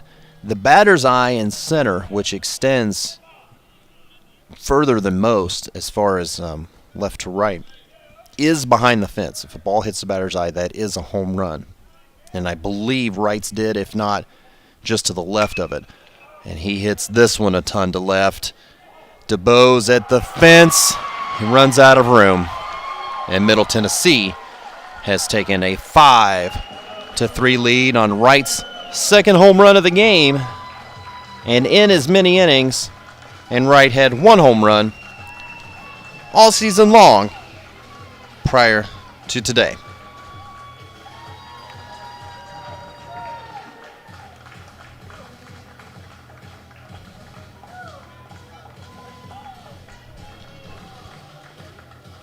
Second baseman, JT Mabry. 2 down. JT Mabry to the plate. And the base is cleared. Mabry's 1 for 2 today. Foul ball back. Strike one. Sparling snaps the ball out of the air and didn't really leave the rubber. He's visibly frustrated after the home run. The 0-1. Oh, that's bounced in. 1 ball, 1 strike. Maybe overthrowing a little bit. Well, the Owls took a 3-run lead in the second inning, have been held off the scoreboard since, and meanwhile a run in the third and the fourth, and now a 3-run shot in the fifth. Has given the Blue Raiders a 5-3 advantage. Foul ball off the bat of Mabry, 1-2.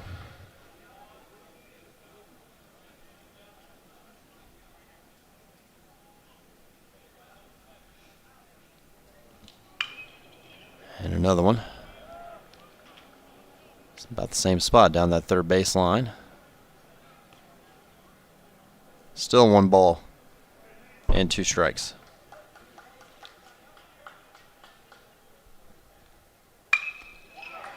And through the left side, and the hits continue for Middle Tennessee. Give them 9 of them. And that's going to do it for Matt Sparling. John McCormack points to the pen. My thought is Mike Intenza. We'll verify that in just a moment as the Owls trail for the first time today here in the 5th.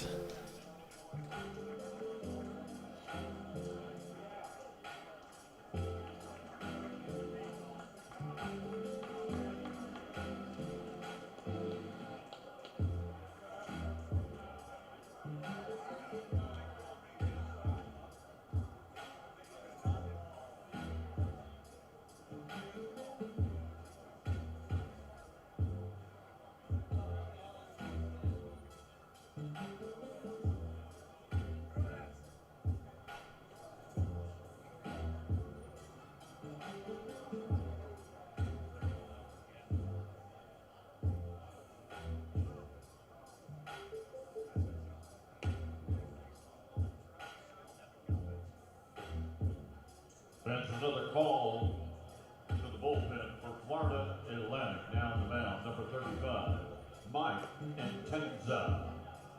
Intenza.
To the first baseman, Daniel Freeman.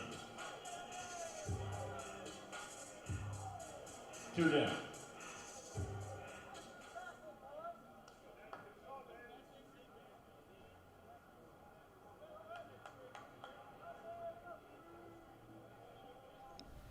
It is indeed Mike Intenza, and he'll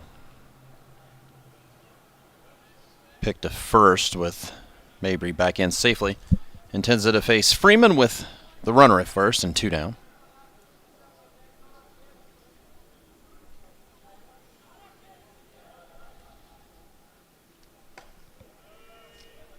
First pitch misses, ball 1. First time we've seen Mike in the tournament. And 18th time that we've seen him this season. Gets a called strike 1-1. Mikey has a 2-3 record, an ERA over 10.5. 27 strikeouts, 14 walks, and 21 1/3.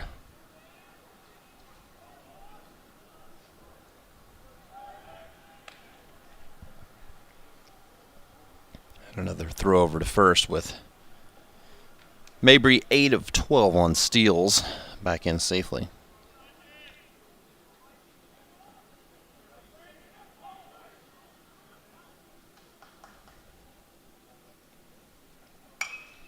Breaking ball over and into shallow center. Long run for Winstrom. Makes the lunging play to end the inning. But a 3-run inning on a 3-run home run by DJ Wright has given Middle Tennessee their first lead of the ball game. It's 5-3 Blue Raiders.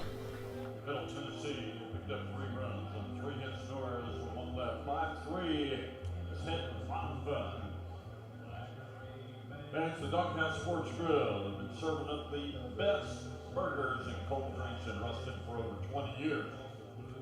Conveniently located just blocks from J.C. Love Field, is where all the locals go before and after every game. The Doghouse Sports Grill. And as the Air Force Reserve, they've got great opportunities to continue your education or receive college tuition assistance, student loan payback, and phenomenal job skills training. Find out more and start your adventure with the Air Force Reserve. Head on over to afreserve.com. All right, fans, looking for a great local place while you're in town? Everyone's talking about the Portico Bar and Grill. Cold beverages, your favorite menu items, and live music every night of the tournament. Portico, it's where the locals go for a great time.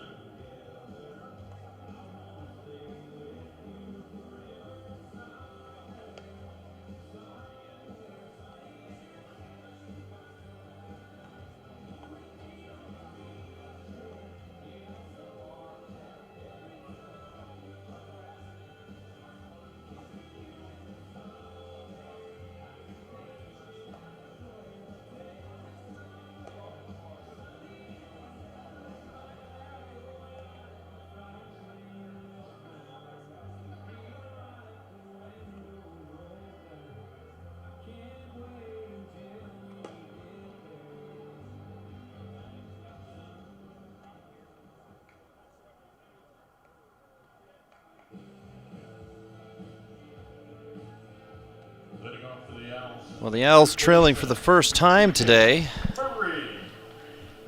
5-3. In the bottom of the 5th inning, it'll be the heart of the Owls lineup. 2, 3, and 4. Murray, Shanuel, and Loden. B.J. Murray flips to the left side against the right-hander Keenan and pokes it down the first base line. Foul. B.J. is 1 for 2, doubled his last time up.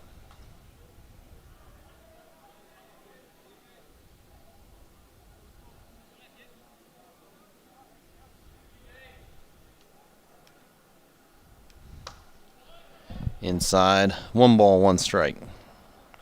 3-run home run by DJ Wright in the top half of this 5th inning. A 2-out shot. Took it from a 3-2 game in favor of FAU to a 5-3 Middle Tennessee lead.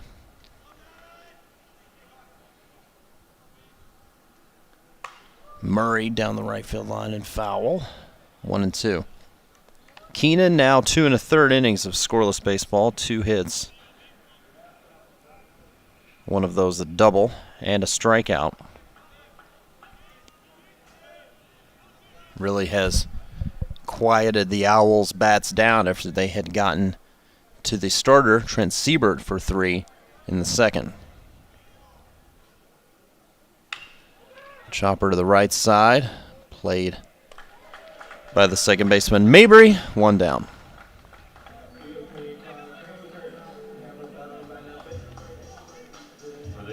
Nolan Shanuel is next.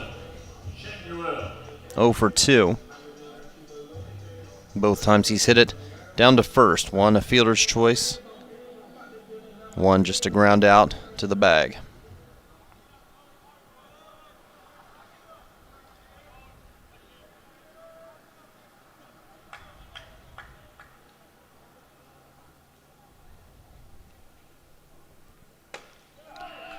Strike on the inside corner on the first pitch to Shanuel.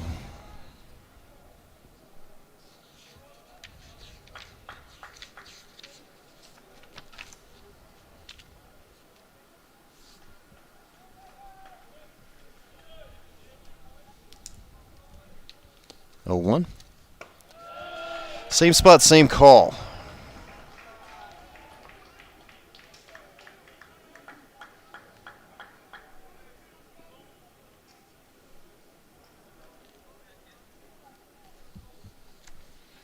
So Nolan down in the count, 2 strikes.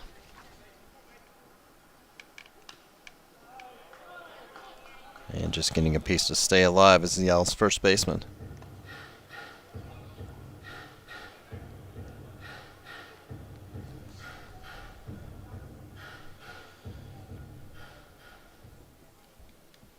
Searching for his first hit of the ball game. He's had a hit in each of the contests here in Ruston so far. Up and away, 1-2. Owls' bullpen is quiet after Intenza got out of the last frame, with no further damage.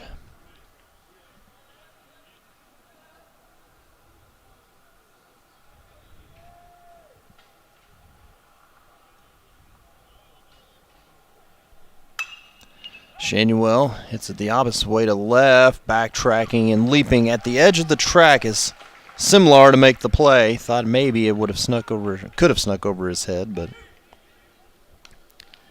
it didn't. Shanuel gave it a ride, just not far enough.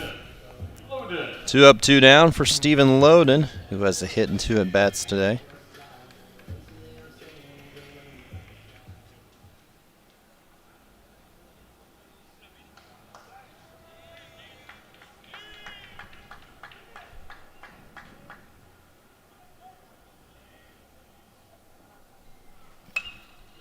Squibs this one to the left side. Lopez charges, leaps, throws, and a stretch on the other end by Freeman to retire the side in order.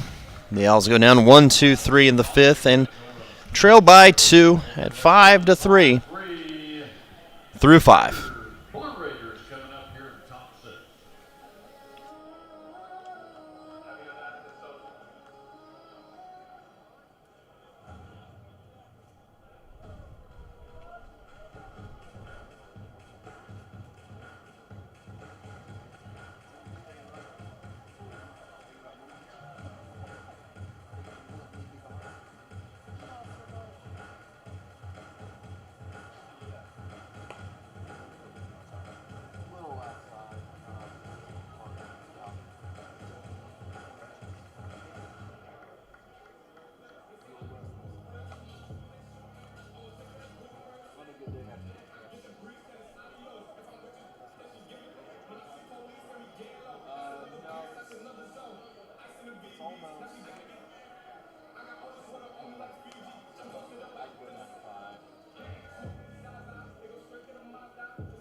There will be Mike Intenza out for his first full inning of work as he steps in to face Similar, Spears, and Vinson. This is the last 3 hitters in the Middle Tennessee lineup. Intenza trying to keep it close at a 2-run deficit. Owls down 5-3. Top of the 6th inning. And the first pitch is inside, ball 1.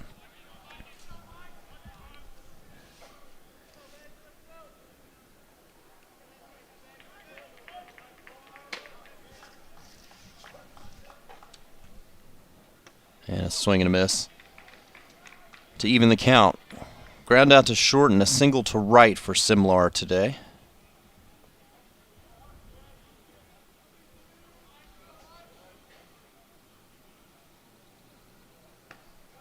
Low and outside, 2-1.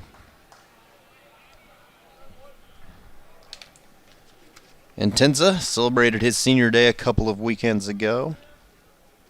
The West Palm Beach native goes 6'4", 225, and gets a foul ball off the bat of Similar. Prior to coming to FAU, Intenza pitched for Eastern Florida State College. Had a very good 2020. Very good 2020. Has not had the same success here in this new season. Trying to close out the end of the year with a good outing. Check swing, right back to him. Lobs it over to first to Shanuel to retire Simlar. 1 away. Now the 0 for 2, Mason Spears. Brings up catcher number 23, Mason Spears. Ground out to third and a fly out to center today for Spears. Spelled S-P-E-I-R-S.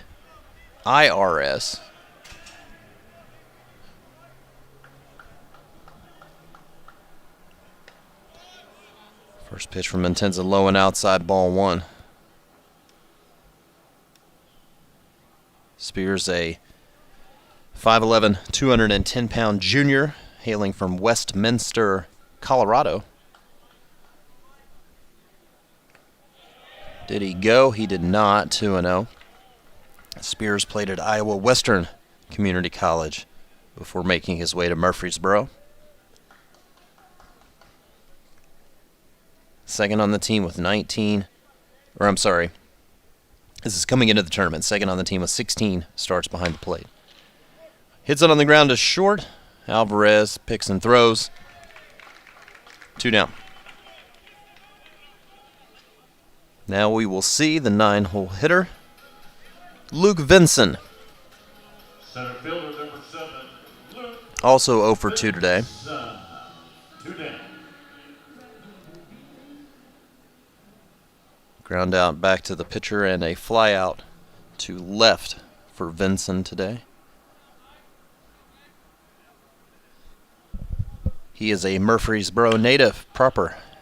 Hits it into center, left center, and Winstrom on the run. Makes the play. Clean 1-2-3 inning for Intenza and the Owls, retiring the Blue Raiders in order. Score remains 5-3 as we head to the bottom of the 6th inning. Here from Ruston, Owls will bring Bobby Morganson to the plate to lead things off after this.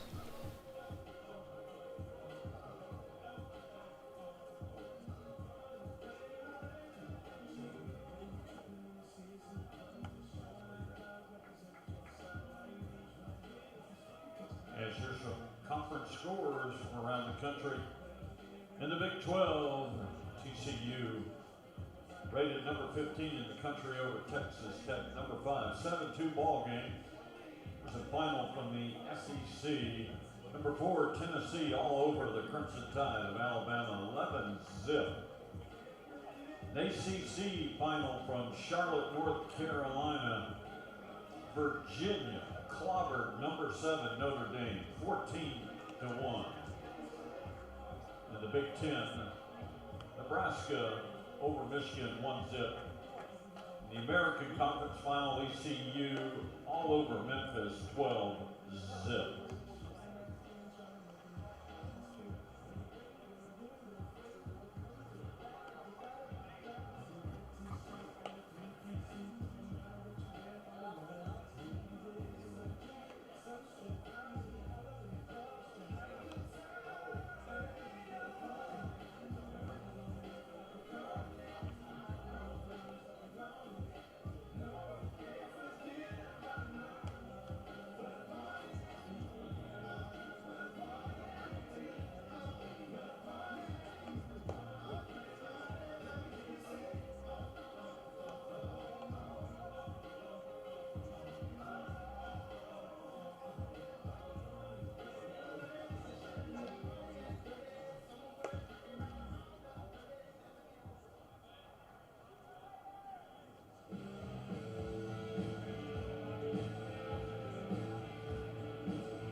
Leading off the bottom of the 6th inning, FAU's right fielder, Bobby Morganson.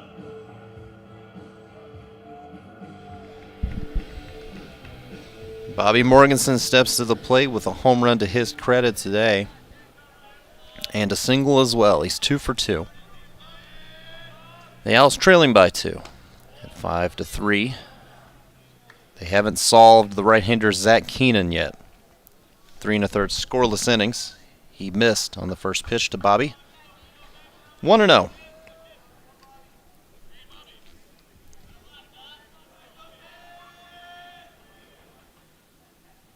And outside 2-0. 12 straight games that Morganson has hit safely.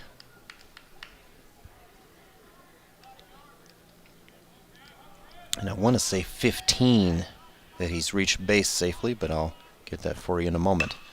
Fights it off into shallow left.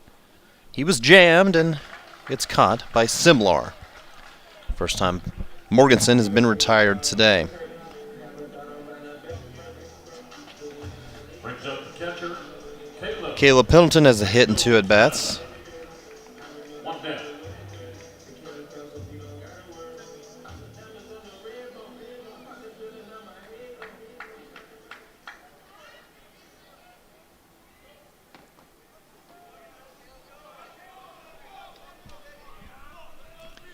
Singled in the second, fouled out in the third. Takes a pitch high, ball 1.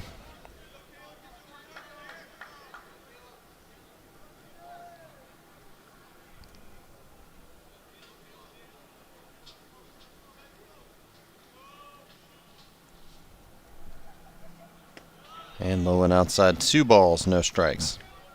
Right now, 3 runs on 8 hits with an error for FAU, while Middle Tennessee has 5 runs on 9 hits and have not committed an error.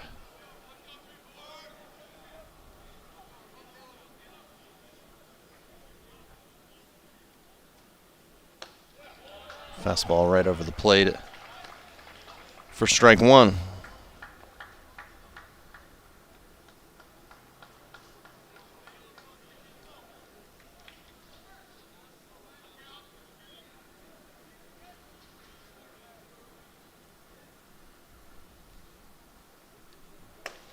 And that was the same spot and the same result. 2 balls, 2 strikes.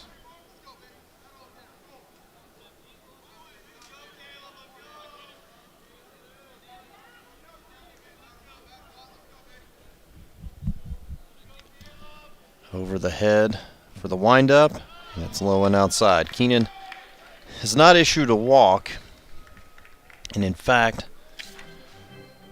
on the season, doesn't very often, just 13 of them in 61 innings coming into today's game.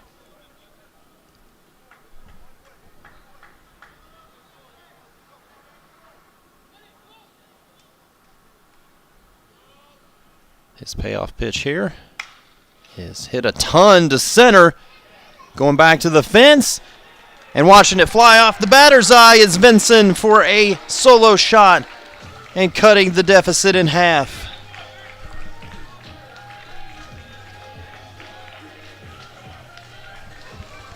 Making it a 5-4 game as Pendleton touches home plate. His 7th home run of 2021. Designated hitter number 24, Mitchell Hardigan. 1 down.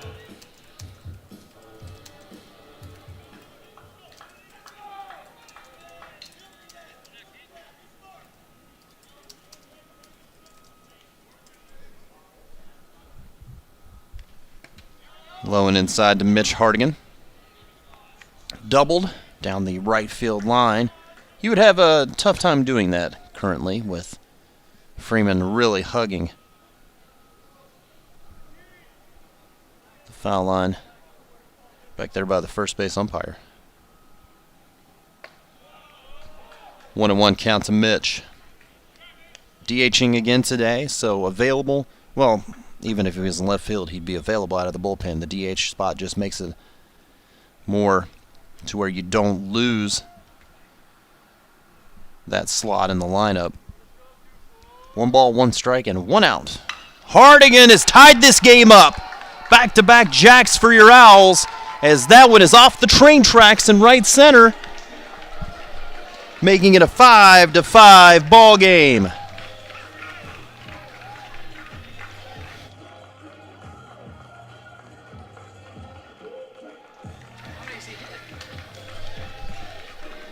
Pendleton, Hardigan, home runs, tie game. Absolutely crushed right there.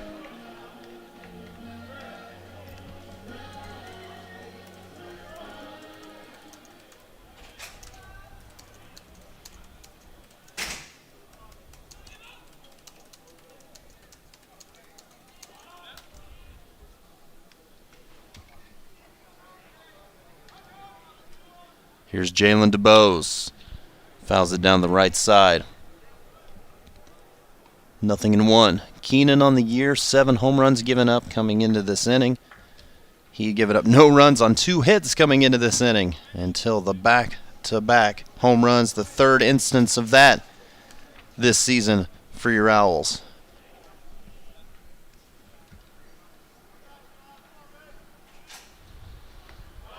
Off the plate away, and DeBoe's able to check his swing.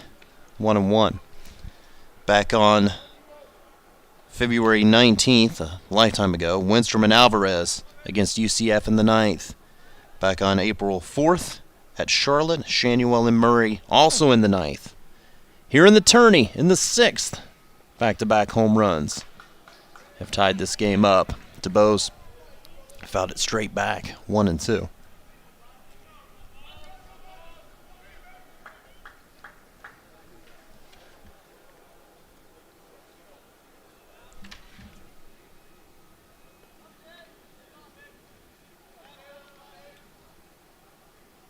Got a couple of gentlemen retrieving those home runs. I see the man walking towards left with one. DeBose goes down swinging for out number 2. And there was a guy walking around the train tracks looking for the other. 2 down for Jackson Winstrom. Center fielder Jackson Winstrom.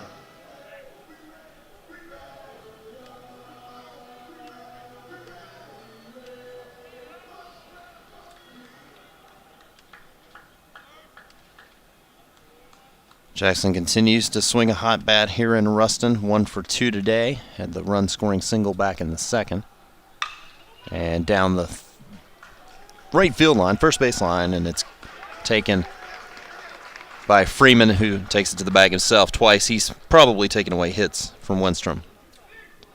Story of the inning, Pendleton to left center, Hardigan to right center.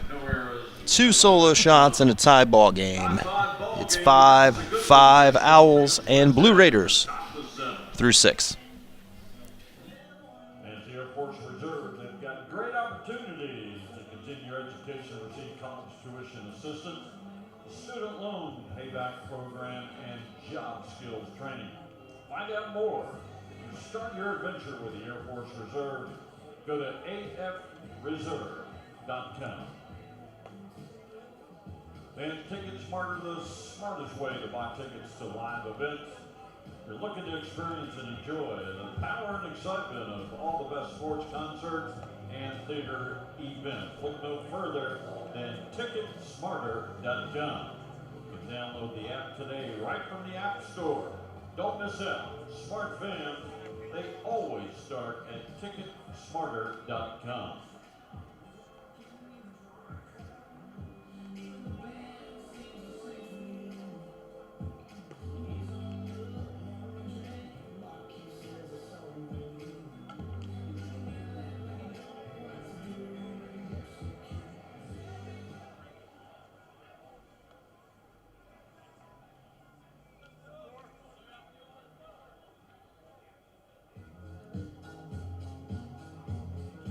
The shortstop, Austin Lopez.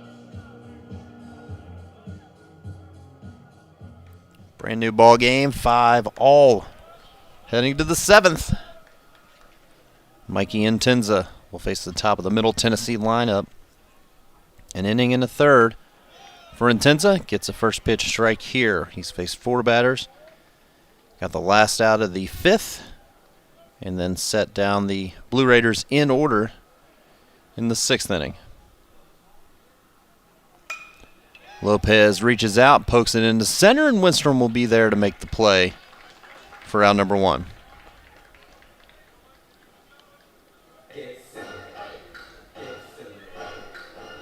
One down brings up third baseman Brett Coker.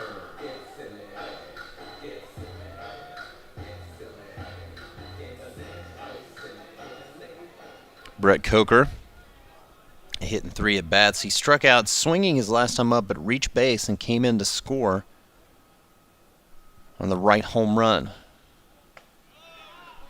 Breaking ball over for strike 1.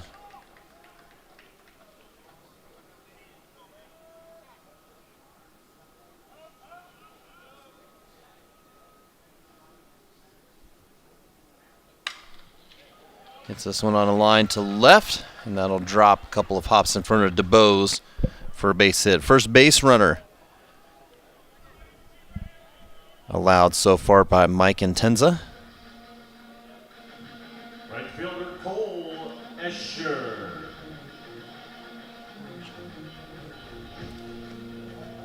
Tenth hit of the game for Middle Tennessee, which we actually have dueling lines on the scoreboard now.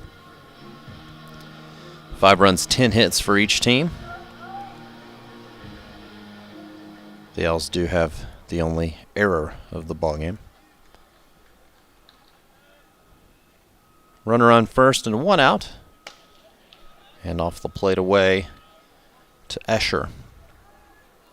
Escher knocked in a run in the 3rd. 1 for 3 overall today.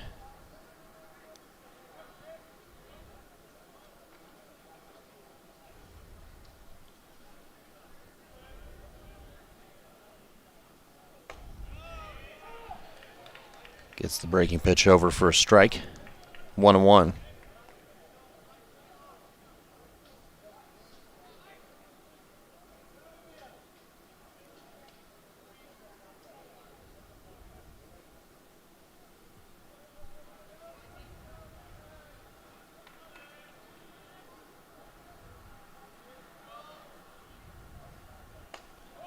And that one just missed. 2 balls, 1 strike. Coker over at first base, unsurprisingly, has 17 steals in 22 attempts this year.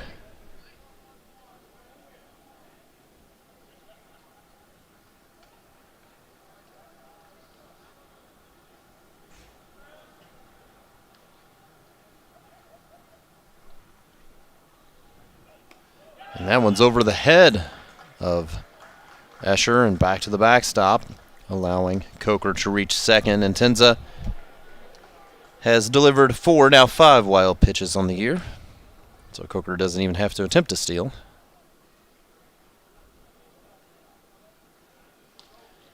He's in scoring position with just 1 out and a 3-1 count to Escher.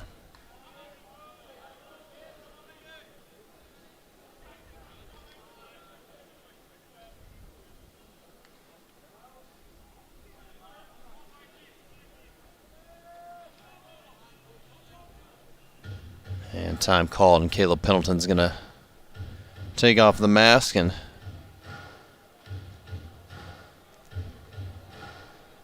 walk out to the mound and have a quick conversation with Mikey Intenza.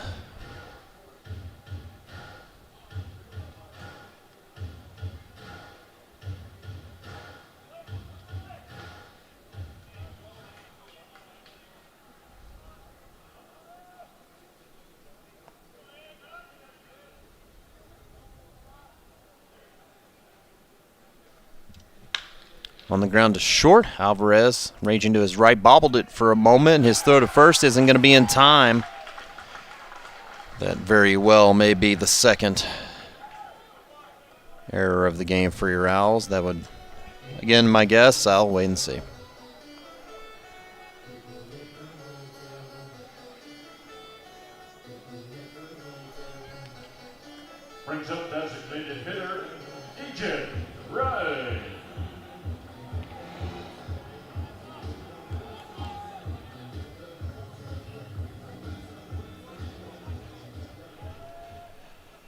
So they give it a hit, so 2 on, 1 out. Middle Tennessee threatening to regain the lead. David Kopp's going to come speak with Intenza. The Owls have double barrel action in their bullpen, as the left-hander... Oh, wait, I think I've misspoke.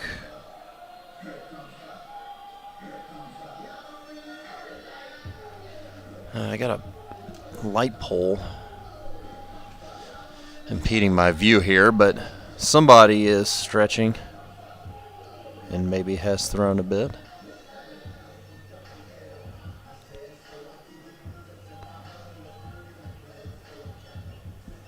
Looks like Dante Visconti has a ball in hand.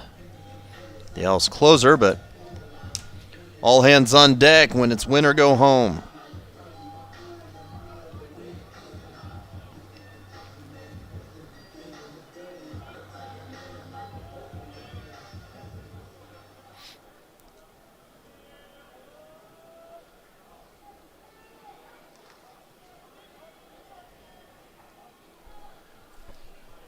Two on and 1 out.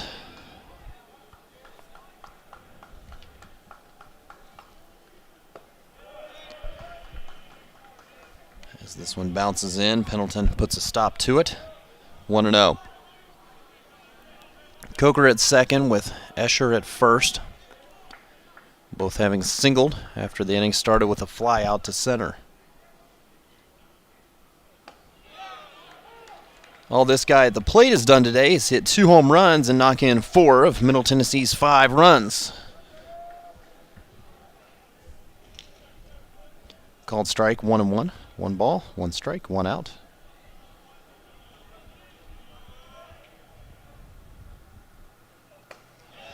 And Intenza gets another one over. Another breaking pitch, 1-2.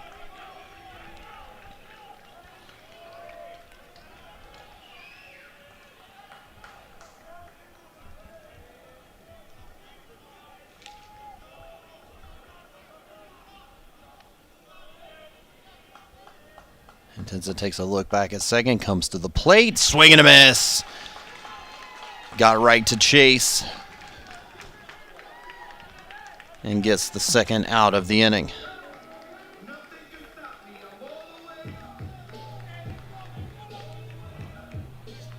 Second baseman, number 11, JT Mabry. The top 5 hitters in the lineup, of which Mabry is number 5, all have 2 hits today. Mabry's 2 for 3, 2 singles sandwiched around a ground out to short.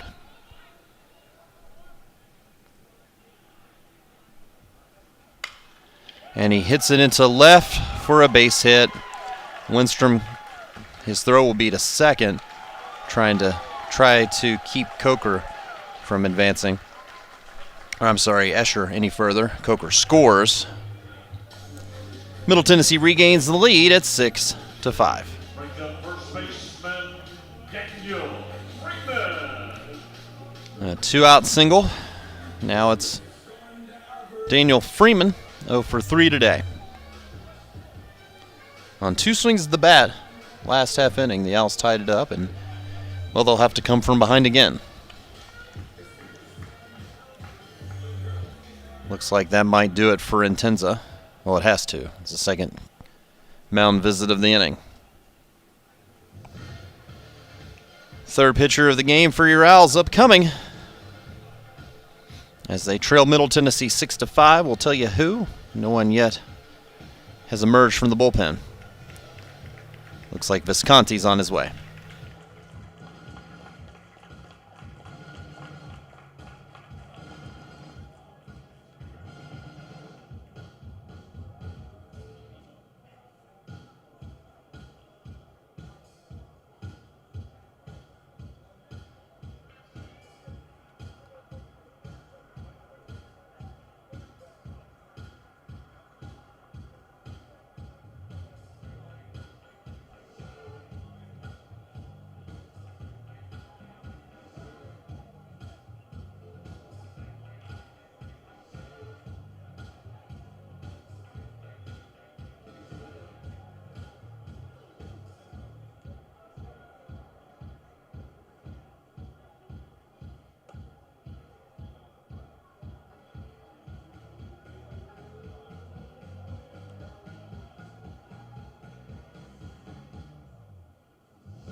As we got a call to the bullpen. Now pitching for the Owls, number 37, Dante Visconti.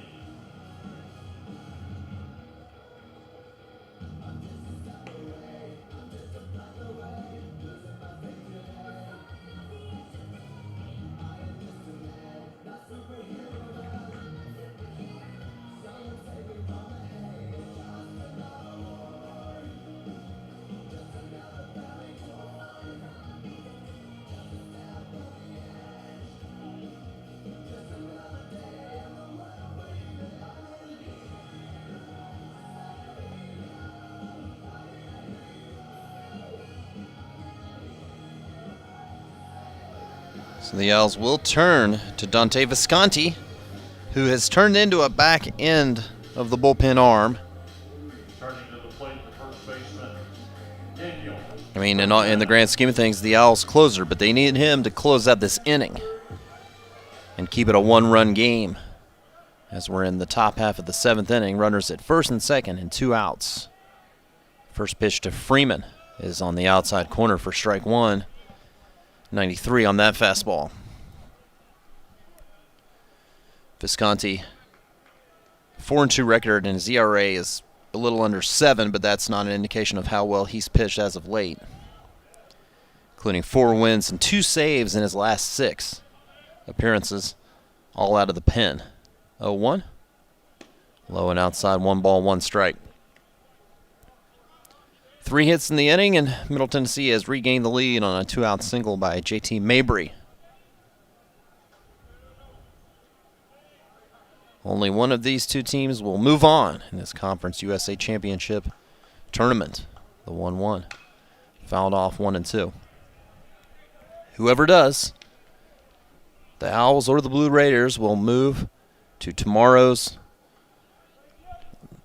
in the grand scheme of things, back into the winner's bracket. They move into tomorrow's game against Old Dominion, 9 a.m. local time, 10 a.m. Eastern. 1-2. Breaking pitch. It was a good one, but a little too inside. And no matter which of these two teams does make it there, they have to beat Old Dominion twice to make it to the championship. We'll outline those scenarios a little later when we can better see which one of these two teams it'll be.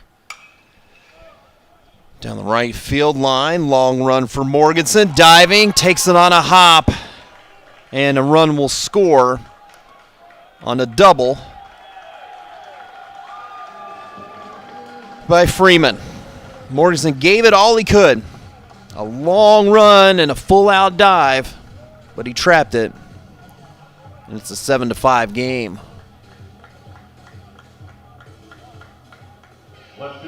And a good thing he did get it on the hop, too, as it gets past him. That's 2 runs for sure, potentially 3. So the Blue Raiders answer the Owls 2 to tie in the 6th with 2 of their own to regain their edge. Hit up the middle past Alvarez, scores 1. Winstrom's throw is going to come into the plate, and out at the plate is Freeman. It's a 3-run edge for Middle Tennessee, but Winstrom cuts down Freeman to keep it right there. Well, the Owls will trail by their largest deficit of the day as it's stretch time here in Ruston, 8-5, Middle Tennessee. Blue Raiders have picked up 3 runs on 5 bases. See if the comeback Owls have anything left in them. Just a couple, 3 opportunities left to get back into this game. Medical experts have told us that stretching is really good for your health. So let's all stand up and stretch it out. Sing along. We'll take me out to the ball game. Being sponsored by the Air Force Reserve. Take me out to the ball game.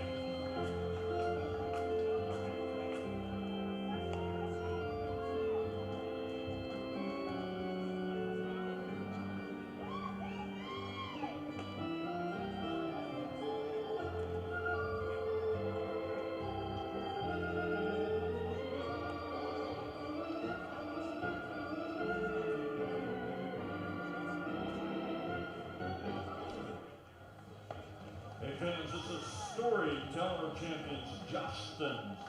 They help bring their season to life in a ring as memorable as the win.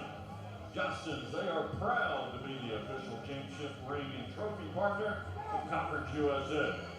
They look forward to helping this year's champions with pride. Commemorate this moment, ladies and gentlemen, Justins.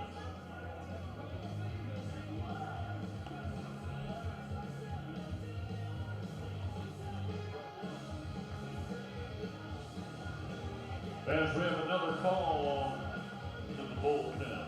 On the mound for the Blue Raiders, number 22, David Zaz.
Well, if the Owls are going to make a comeback here, starting with the bottom of the 7th inning, they'll have to do it against first-team all-conference reliever David Zaz.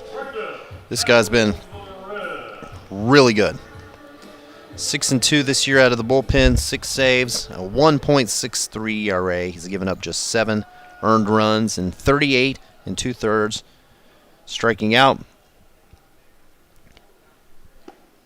Or I'm sorry, let's get this right. 40 2/3, striking out 39, walking 5. 6-2 record, 1.55 ERA. 1-0 is the count to Wilfredo Alvarez, top of the Owls lineup here in the home half of the 7th inning. The fastball on the outer half for strike 1. 8-5, Middle Tennessee.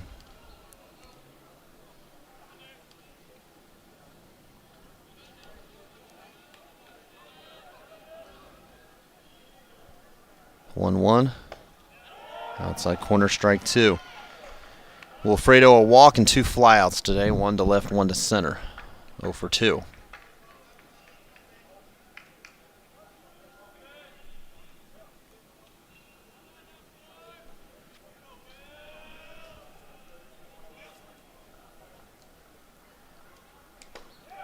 And nearly got him on the inside corner. Zaz thought so. Trying to break it in off of the outer shoulder of Alvarez into the plate. It's an awfully good pitch. 2 balls, 2 strikes.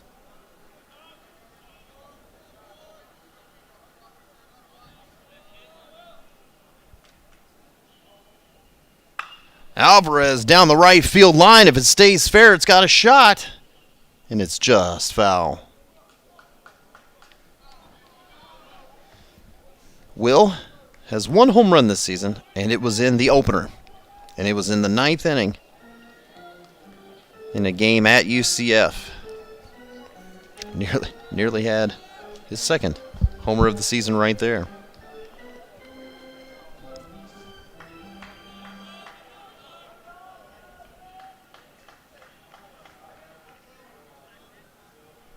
So the count holds at 2 balls, 2 strikes. And it's chop foul right there at home plate. Zaz holds opposing hitters to a 193 average. It's the best on the squad. It's the best in the park for either team.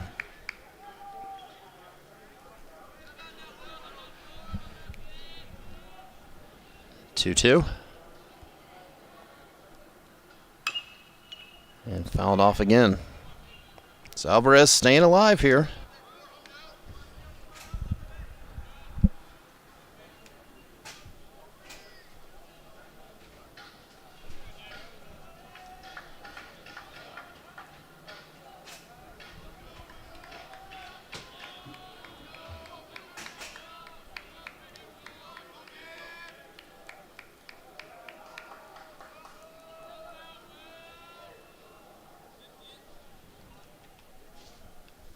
2-2. Alvarez reaches out, pokes it down the right field line. Could be trouble. And it'll drop fair between 3 Middle Tennessee defenders. And Alvarez coasts into second with a double. Not only did it land in front of the right fielder Escher and beyond first and second baseman, it bounced over Escher's head as well, allowing Wilfredo to reach second. BJ Murray. No out. So B.J. Murray with Alvarez in scoring position, nobody down. Zaz has given up 5 extra base hits all season coming into this game, 3 doubles, 2 homers. Murray has an extra base hit today, a double in 3 at-bats. And fouls the first pitch back, 0-1. In yesterday's game, besides a 1-0 early Charlotte lead, the Owls led all throughout and had a, 6-run edge going into the 9th before it got dicey. Didn't trail for just a little bit, but they've been down a couple of times in this game with their backs against the wall. High and outside. 1 ball, 1 strike.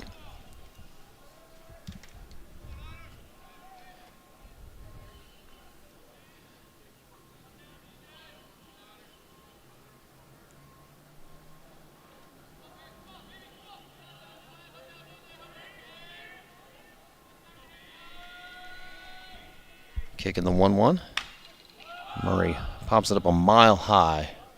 First base side and able to stay in play and make the play is Freeman for out number 1. Nearly overran it as he was trying to find his bearings at the edge of the dugout there by the netting. And First baseman Nolan the last second made the catch. Nolan Shanuel looking for his first hit of the day, 0 for 3.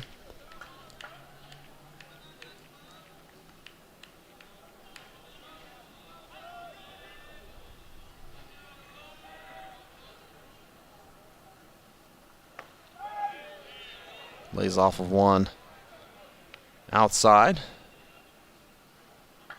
1-0.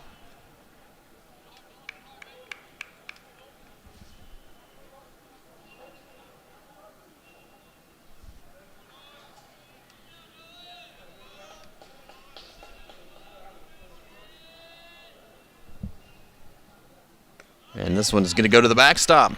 And Alvarez will trot on over to third. Just the second wild pitch all season for Zaz. Z-O-Z is how he spells his name. Pretty phonetic. He's a senior. Left-hander, 6'3", 210 from Dunlap, Illinois. And previously at Illinois Central Community College. But his 3rd season with the Blue Raiders. Excuse me, swing past Zaz. The second baseman Mabry will throw it away. Shanuel safe at first, and Alvarez scores, making it 8-6. Alvarez would have scored anyway, but the bonus being Shanuel safe at first.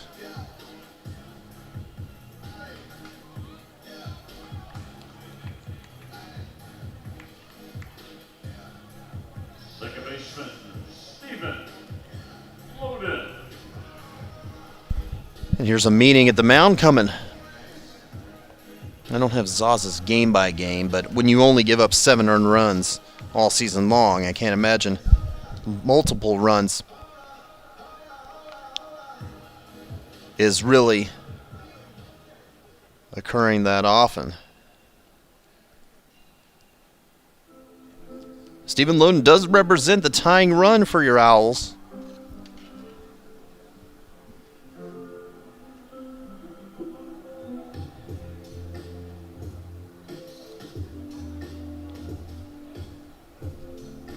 Which we'll get coming up after this meeting is over.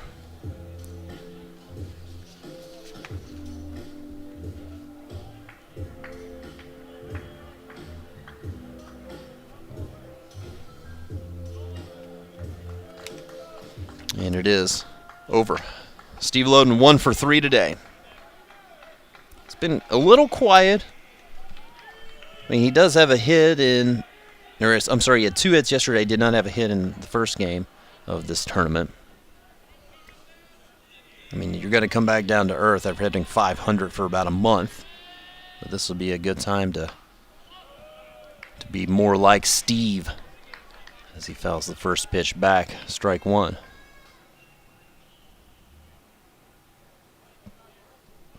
Give Shanuel a single on that last play and a run batted in. He would have had an RBI either way, with Alvarez coming across.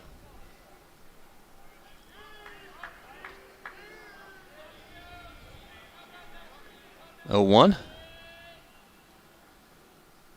Inside, 1 ball, 1 strike.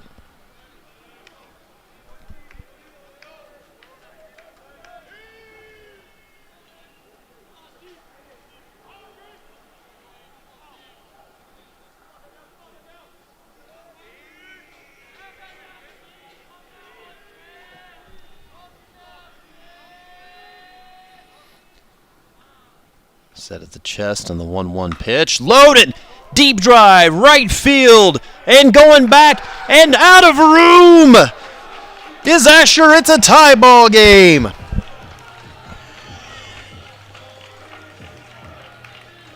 A laser shot.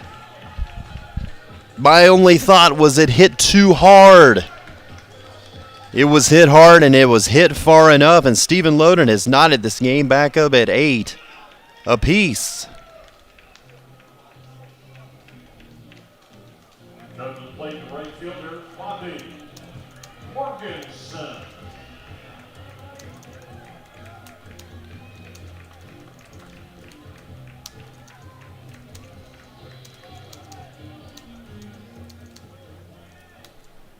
Mentioned the Zaz, 2 home runs only given up all season. Make it 3. And he misses outside to Bobby Morganson, 1-0. If you're Middle Tennessee, you got to be feeling pretty good, up 3 runs going into the 7th and bringing in your first team all-conference closer. And how quickly did the Owls turn that on its head? Well, 4 batters to be exact. The 1-0. Outside corner for a strike. Bobby Morganson is 2 for 3 today.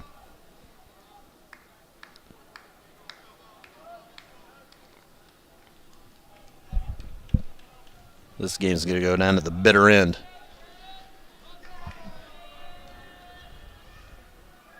Swing and a miss. Off speed there by Zaz. And it's 1-2. David Zaz, not to be confused with Victor Zaz. About 0.5% of the listening audience will get that reference.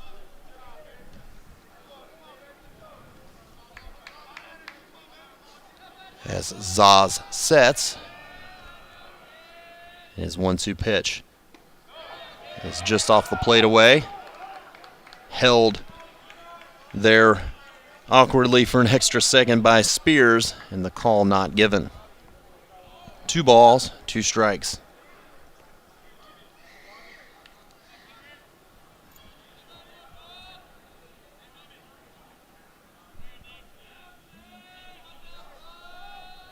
And time called at the plate and granted to Bobby Morganson.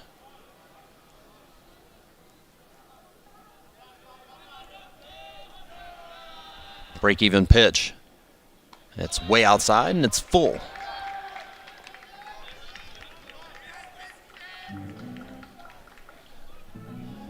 Looks to me, and my angle is worse here, I'm in a different booth today, so I have a more difficult angle to the right field bullpen. I don't believe there's anyone in it for Middle Tennessee. I think they're putting all their cards on Zaz.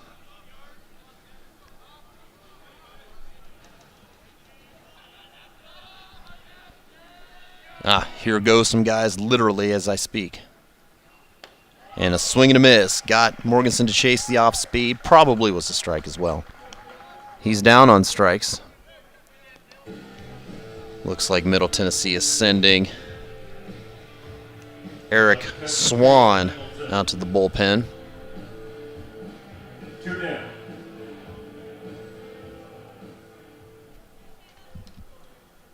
And Adam Link as well.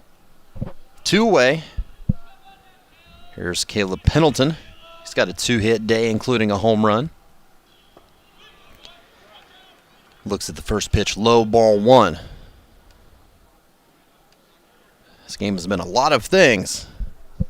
And right now it's tied at 8.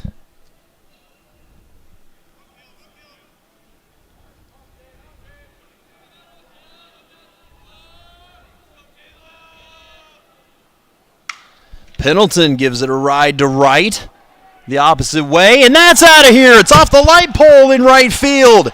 The Owls have taken the lead on their 4th home run in as many innings. 4th home run in 2 innings. Who cares? It's a 4-run inning and a 9-8 lead. Pendleton, Apo Taco.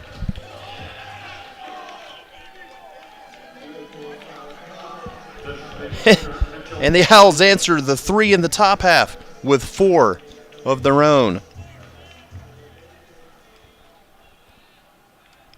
My goodness. Left-handed batting, Mitch Hardigan.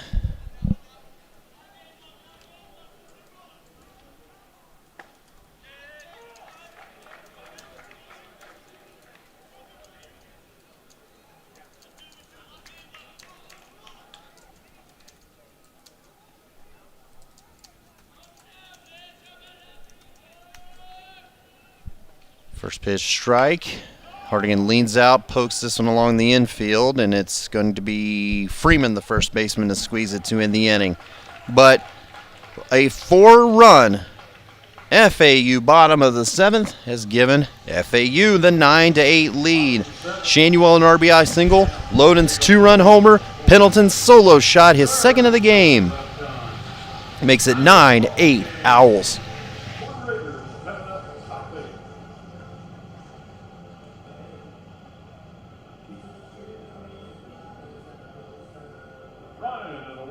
Global Tax Service and software provider. There, proud sponsor of Conference USA.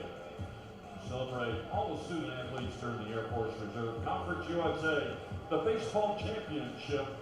Congratulate them on their success, both on and off the field. And to receive up-to-the-minute updates from Conference USA Sports, as well as photos, links, and videos by becoming a fan of Conference USA on Facebook, and follow us on Twitter at Conference USA. And also follow hashtag the CUSA Way to connect to this week's baseball championships.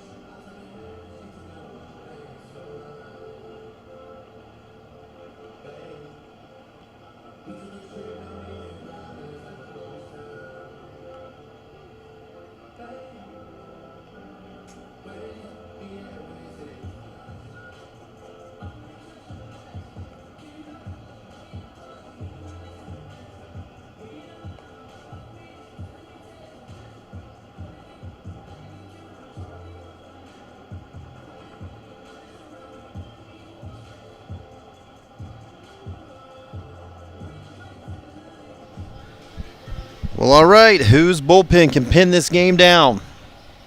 FAU's or Middle Tennessee's? We go to the 8th, 9-8 FAU.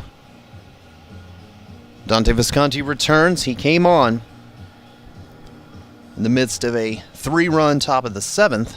Your attention, please. Pinch hitting for the Blue Raiders. Number 10, Well, Hunter Solo. I'll tell you about the pinch hitter in a minute. Visconti gave up a double and a single with 2 runs scoring, but Jackson Winstrom's throw from center field ends up being a key to this point as he threw out what would have been the 9th Middle Tennessee run of the game. And then the Owls responded with 4 of their own in the bottom of the 7th. Visconti is facing a pinch hitter. His name is Hunter Sullivan, who's actually Middle Tennessee's top hitter on the year, average-wise, at .287. Left-handed batter. Has a 2-1 count against him. Sullivan didn't start this game, and just strictly my thought being was they loaded up on right-handed hitters against the lefty Sparling. The left-handed batter swings and fouls it back, 2-2. Sullivan, .287, 2 home runs, 12 runs batted in. He struck out a team-high 43 times this year while drawing just 7 walks. They shift against him with 2 strikes, and he swings and misses at a pitch up as Visconti gets a strikeout to start the top of the 8th.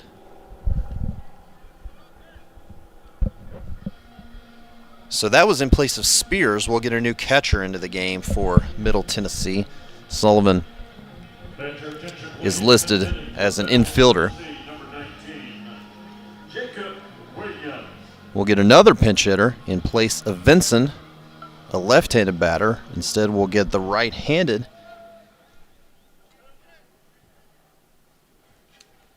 batting Jacob Williams. Williams this season is batting .188, 2 home runs, 7 runs batted in. Hits it down the third baseline and foul. It's 1-1. Williams listed as an infielder. As a second-year freshman. So we'll have a new catcher and a new, center fielder for Middle Tennessee. Williams able to check his swing and a pitch in. Should be 2-1. There we go. Well, quick on the trigger on the scoreboard there. Hit well to right. And it short hops the fence. Winstrom fires it back in. Williams has a double. And he's on with 1 out representing the tying run. Back to the top of the lineup, Fausto Lopez, who has 2 hits and 4 at-bats today and 2 runs scored. Middle Tennessee brings up the designated hitter, DJ Wright. Well, that's way off. Going to get a pinch runner, I should say, at second in Brian Dillingham. Middle Tennessee, number 1, Brian Dillingham. So Lopez steps in. They announced the cleanup batter. This is the leadoff hitter. We're a ways away from that. I don't want DJ Wright anywhere near the plate with runners on if I'm an Owls fan. Runner at second, and Lopez takes a fastball up, ball 1. The Owls have Mitch Hardigan warming up in their bullpen.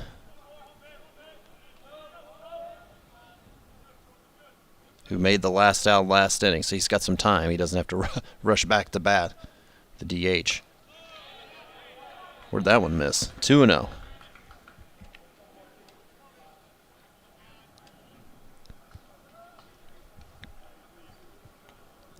Lopez singled in the first, reached on an error in the third, doubled in the 5th. His last time up, he flew out to center. And it's 3-0. So not getting the top part of the zone. That's where I'm guessing the last 2 pitches were.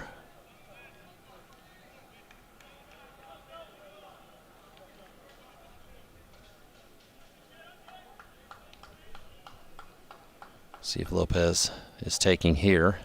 He will. It doesn't matter. It's ball 4. Visconti doesn't walk many batters, or hasn't as of late, I should say, with his move to the pen. John McCormack's going to come out and talk with Visconti.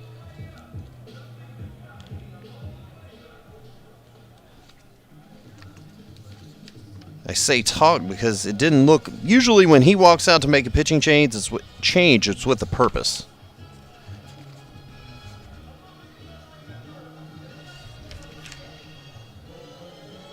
Actually, in these last 6 outings for Dante out of the bullpen, he had not walked a batter until today.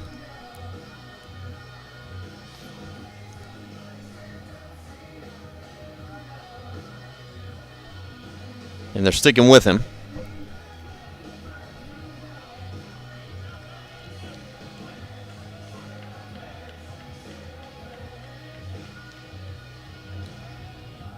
Brett Coker has 2 hits in 4 at-bats today. So tying run at second, go ahead run at first with 1 out. How about a good old 6-4-3 double play? How about a 4-6-3? Loden, Alvarez, Shanuel. Yes, sir. Double play ends the inning. And the Owls keep their lead, their 9-8 edge. Taking us to the bottom half where Jalen DeBose will lead it off. Owls 9, Blue Raiders 8. 9-8 ball game. FAU coming up. Bottom 8. Fans are looking for a great local restaurant while you're in town. You need to head over to Portico Bar and Grill. We've got cold beverages, your favorite menu items, even live music every night of the tournament. Portico, that's where the locals go for a good time. As the Doghouse Sports Grill have been serving up the best burgers and cold drinks and right here in Ruston for over 20 years. Located just blocks from J.C. Love Field. It's also where the locals go before and after every game. Doghouse Sports Grill.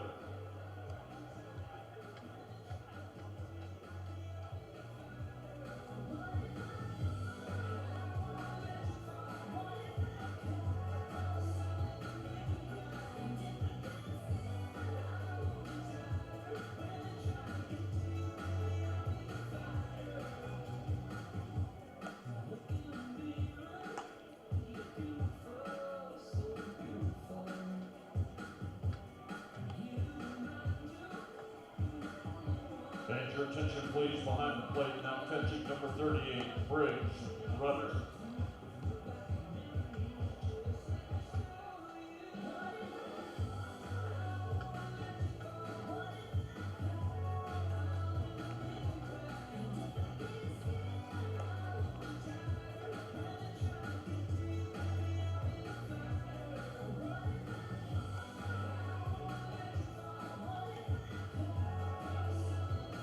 Blue Raiders new center fielder is number 9, Nathan Sanders.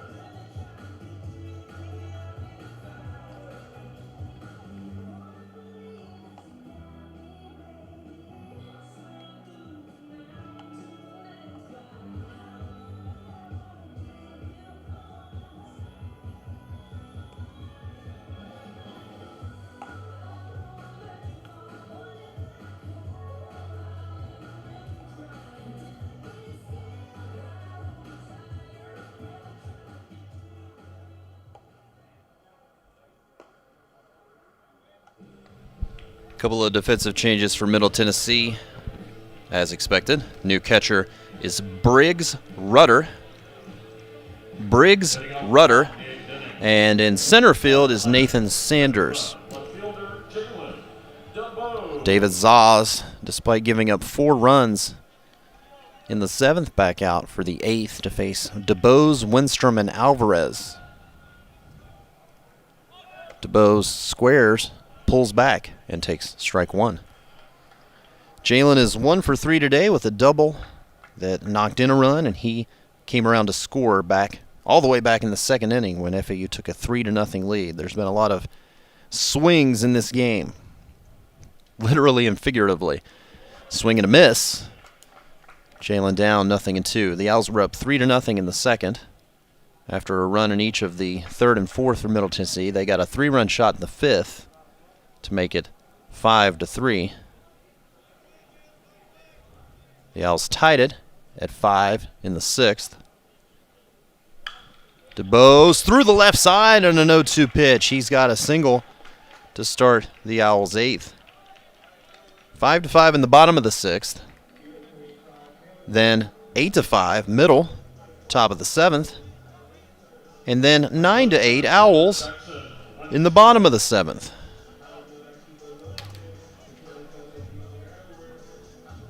Heck of a game so far, and I'm sure a lot of it to go.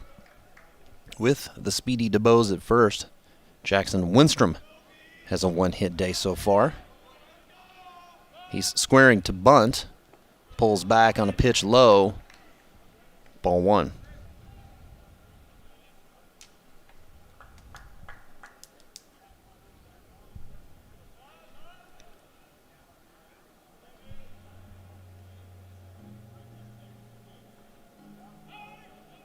Quick conversation face-to-face with John McCormack and Jackson Winstrom.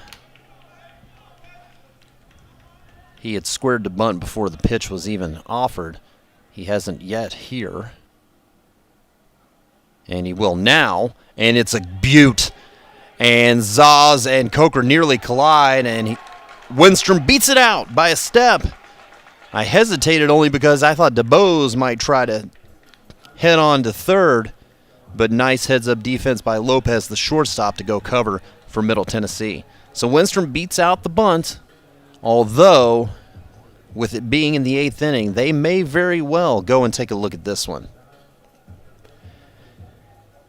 Even if Winstrom is out at first, if they go back and look at it and determine that, what a beautiful bunt to advance DeBose to second. Can't take that away. DeBose will be in scoring position regardless of what's determined here. But the umpires will go underneath and take a look real quick. And if you've not tuned in prior to this,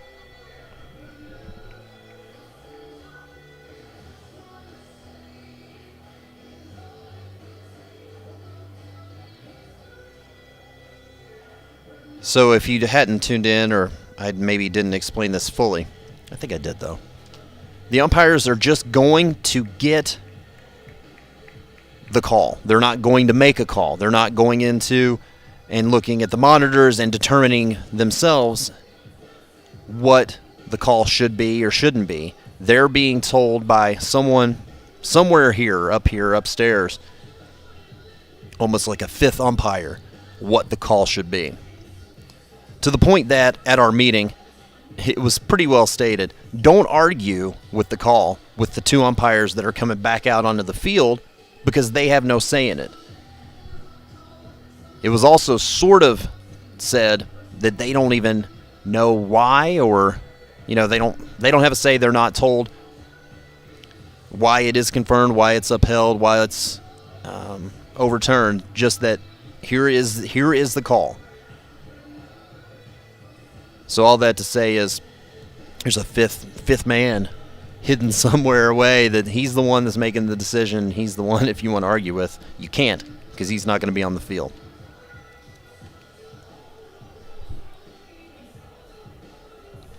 This is a long look, though, which makes me a little nervous. And here's the point. Safe.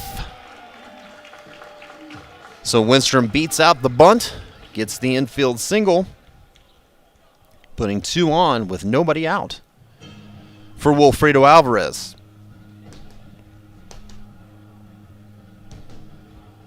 It is the shortstop, Wilfredo Alvarez. No out.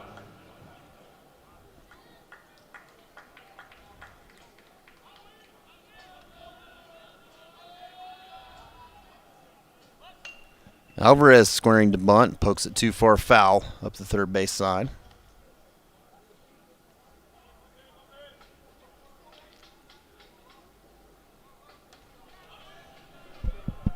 Will in this ball game has a hit, and he's also reached on a walk in his 4 trips to the plate.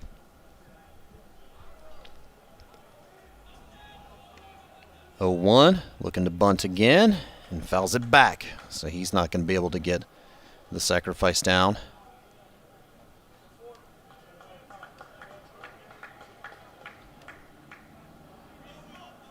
And unless they're really rolling the dice here with 2 strikes, he's probably not going to be asked to sacrifice.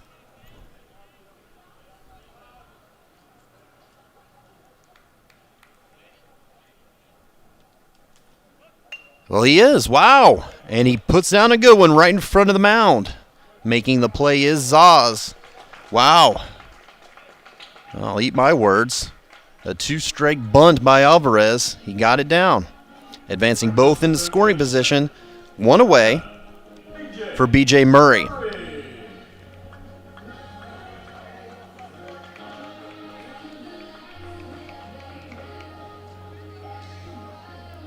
Murray doubled in the second, 0 for 3 otherwise, so 1 for 4 in total. Batting right-handed against Zaz, and Middle Tennessee brings the infield in.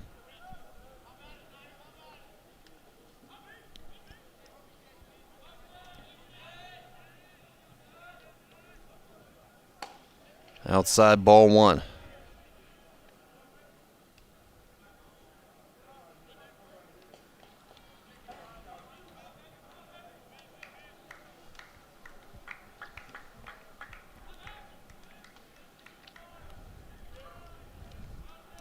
Really be good to get some insurance here in the bottom of the 8th inning. Outside again. 2 balls, no strikes.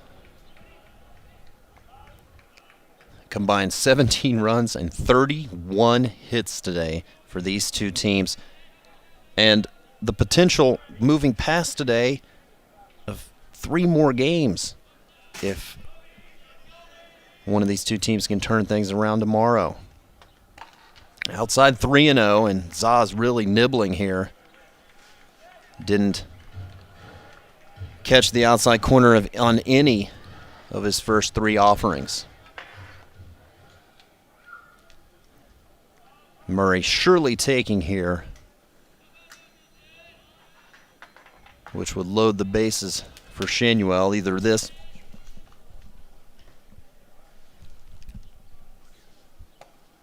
strike called, 3-1.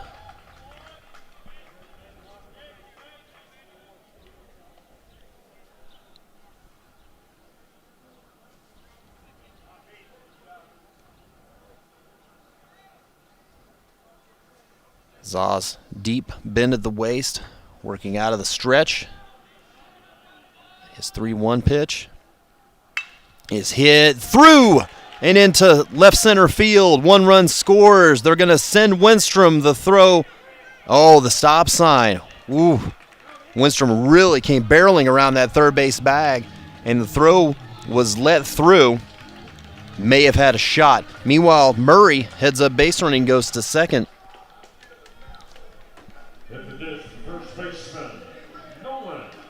And that's a big insurance run, giving the Owls a 10-8 lead and putting still 2 in scoring position for Nolan Shanuel. Nolan had an infield single his last time up that scored a run. Was a pretty key at bat in the 7th inning.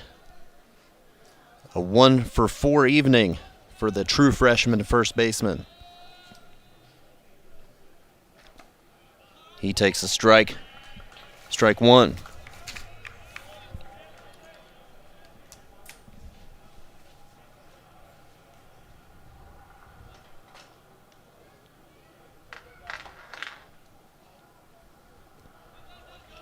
You've got Winstrom at third, Murray at second. The pitch is outside.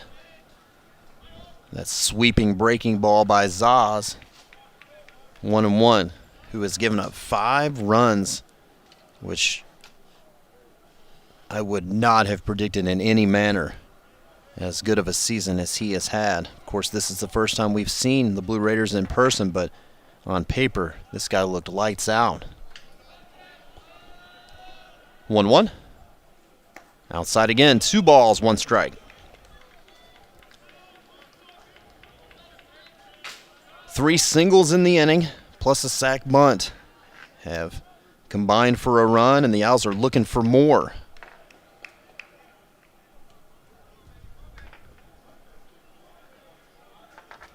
Here comes the 2-1 pitch. Shanuel hits it on a line to right center. That's going to split the defenders and score 2.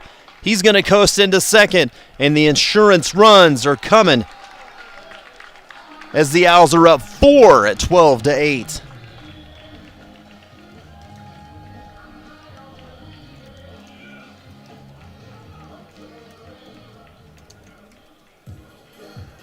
Shanuel 2 more runs batted in for the team's leader in that category.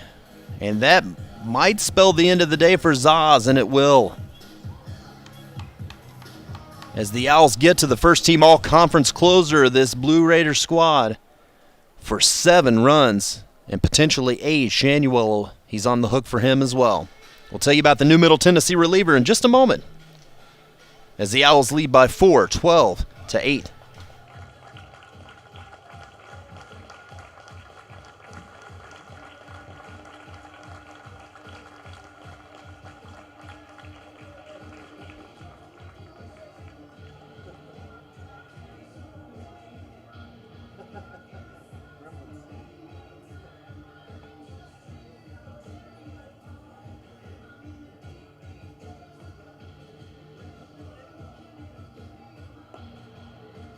Bench called to the bullpen. Now pitching. Blue Raiders, number 26, Adam Link.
Second baseman, Stephen Logan.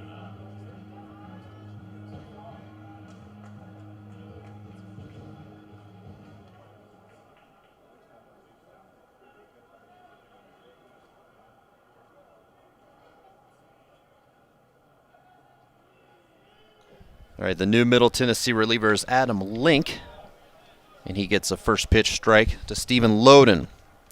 Link has made 10 relief appearances this season, a 1-1 record, a 3.95 ERA, good strikeout to walk ratio of 20-5 in 13 2/3 innings, and holding batters to a 236 average. Loden, though, hits it into the left center field gap, and off the very top of the wall, Shanuel cruises into home. Loden slides into second with a double. It is 13-8 Owls as they keep adding on here in the bottom of the 8th inning.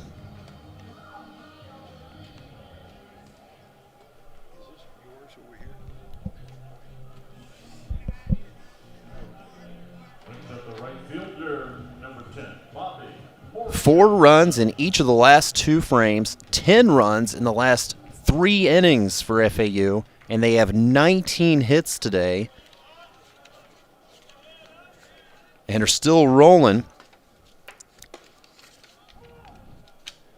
with the first pitch called strike to Bobby Morganson. Those 19 hits are by far a season high, as twice earlier this year and super early this year they had 15 in a game against UCF and against Seton Hall week 1, week 2.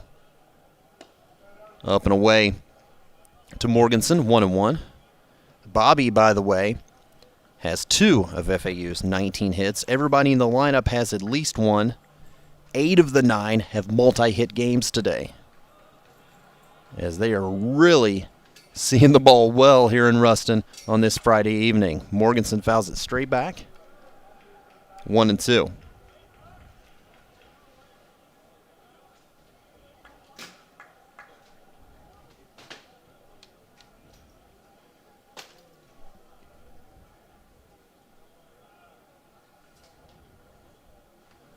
Steve Loden with a 3-hit day after 2 hits yesterday. Morganson deep fly ball to left. And that one's going to hang up and be caught at the edge of the track by Simlar. That's the second out of the inning, the only other being the sacrifice bunt a little bit ago by Wilfredo Alvarez.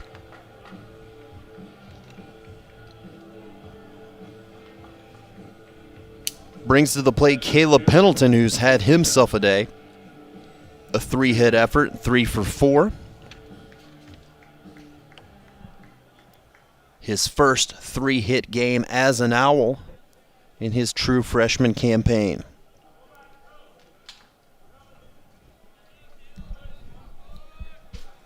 Looking for a 4-hit day as he fouls it straight back. 0-1. Caleb, not only that, but 2 home runs in each of his last 2 at-bats in the 6th and the 7th inning. He's no stranger to a 2-home-run game. He had 2 grand slams in the same inning earlier on this year. How about 3 home runs in 3 straight innings? That'd be something. The Owls haven't had a 3-home run game for many years as Pendleton takes and is down in the count 0-2. To be exact, 11 years.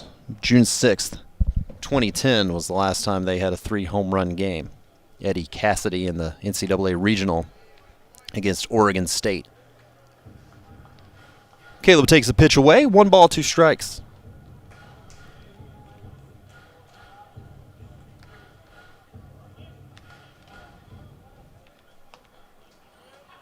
With Loden out there at second and 2 away, he knocked in the 4th run of this inning and has really given the Owls some breathing room. Pendleton fouls it straight back again. 1-2.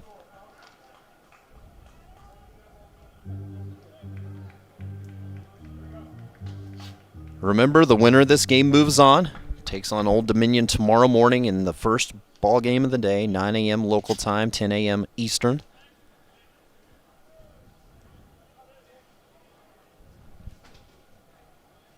Outside 2-2, and we'll have to win that game to force another game against Old Dominion, and that matchup is at 4 o'clock local time, so that would be 5 Eastern. And the winner of that game, if necessary, moves on to the Sunday championship. 2-2 pitch, fought up the middle, a 4-hit game for Pendleton. Loden scores, and the Owls have a 14-8 lead.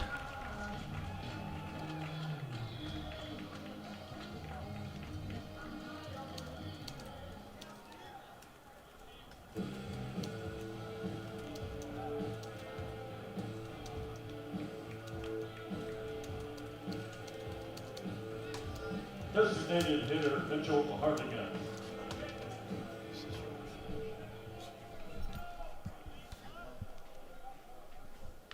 Owls DH, who was just warming up in the bullpen a bit ago, Mitch Hartigan, takes it outside ball 1.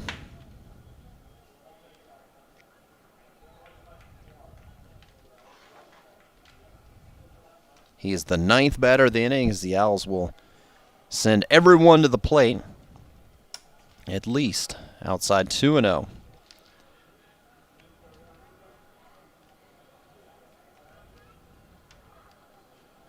Just for the record, David Zaz, coming into this game, all-conference reliever, had given up 7 earned runs in 38 2/3 innings. Today, an inning and a third, 8 hits, 8 runs, all earned. Called strike to Hartigan, makes it 2-1. More runs in an inning and a third that he had given up in 23 appearances all season long. Mitch with a 2-hit day, looking for his 3rd. And he won't get it here as he pops it up. Shallow center. Actually, shallow left center. And it is the center fielder that makes the play. Sanders to end a 5-run frame. The Owls, a bit ago, trailed 8-5 heading into the top of the 7th. They have scored 9 unanswered and have a 6-run lead at 14-8 heading to the 9th. 14-8. We play 8, heading to the top of the 9th. Middle Tennessee, the Blue Raiders coming up.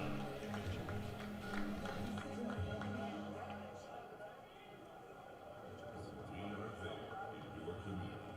Small business owners, mechanics, police officers, homemakers. And we are there serving our nation in the Air Force Reserve. When medical emergencies arise, in cybersecurity, when natural disasters happen, we are there in space. We are Reserve Citizen Airmen, and we are there with over 180 different jobs to serve your country. Air Force Reserve. Hey fans, as a friendly reminder, unfortunately, no fans will be allowed access onto the playing field post-game. We thank you for your cooperation.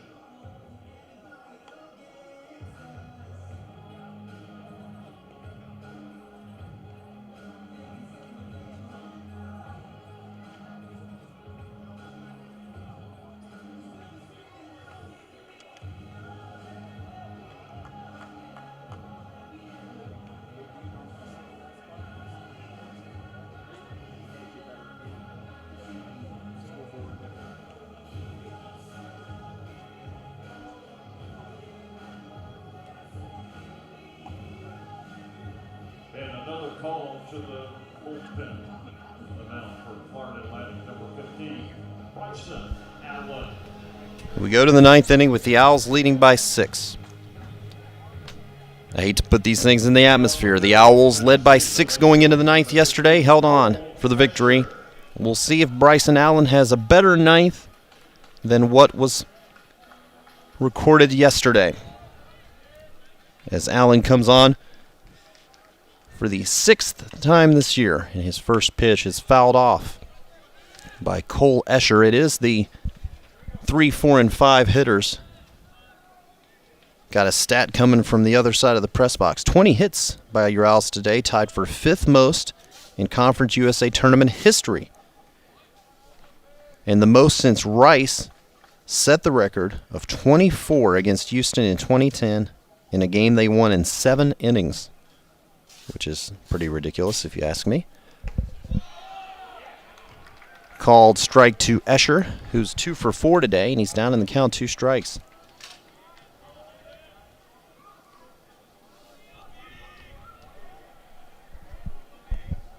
No-2 pitch.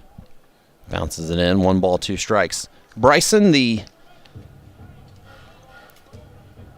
COVID senior, I guess you could say. He's celebrated his senior day, so he's wrapping up his Owl career. From Federal Way, Washington State. Misses inside. 2 balls, 2 strikes. The Owls, taking no chances, do have still Mitch Hardigan warming up in their bullpen.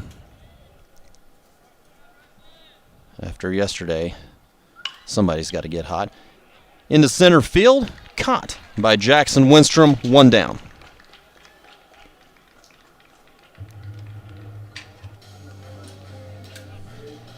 Designated hitter, DJ Wright. Brings up the 2 home run hitting today, DJ Wright.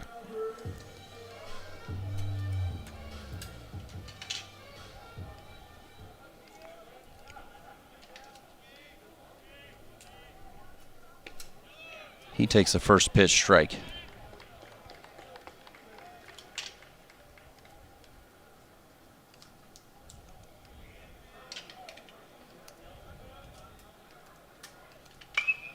And he's got, got under it. I was going to say he's got 3 of them, but it's a lazy fly ball into left. And there's 2 down. And Middle Tennessee's down to their final out here in the top of the 9th inning. Second baseman, number 11, JT Mabry.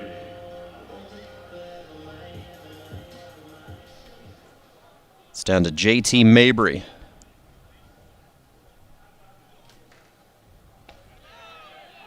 He looks at a first pitch strike.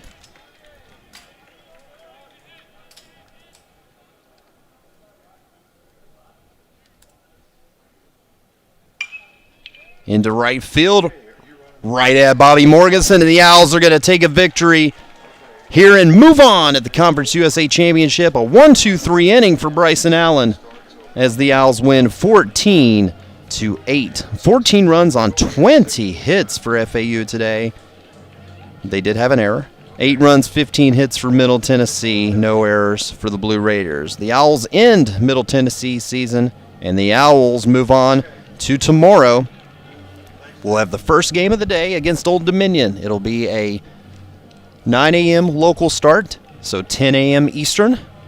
Owls and Monarchs in an elimination game only for the Owls. FAU has to win that game to force another game against Old Dominion to keep this run going. But they win today. Final score for the final time, FAU 14, Middle Tennessee 8. This has been Jonathan Frazier saying thank you to everyone out there for graciously listening. Have a great rest of your Friday, and we'll talk to you bright and early tomorrow morning here from Ruston at the Conference USA Championship.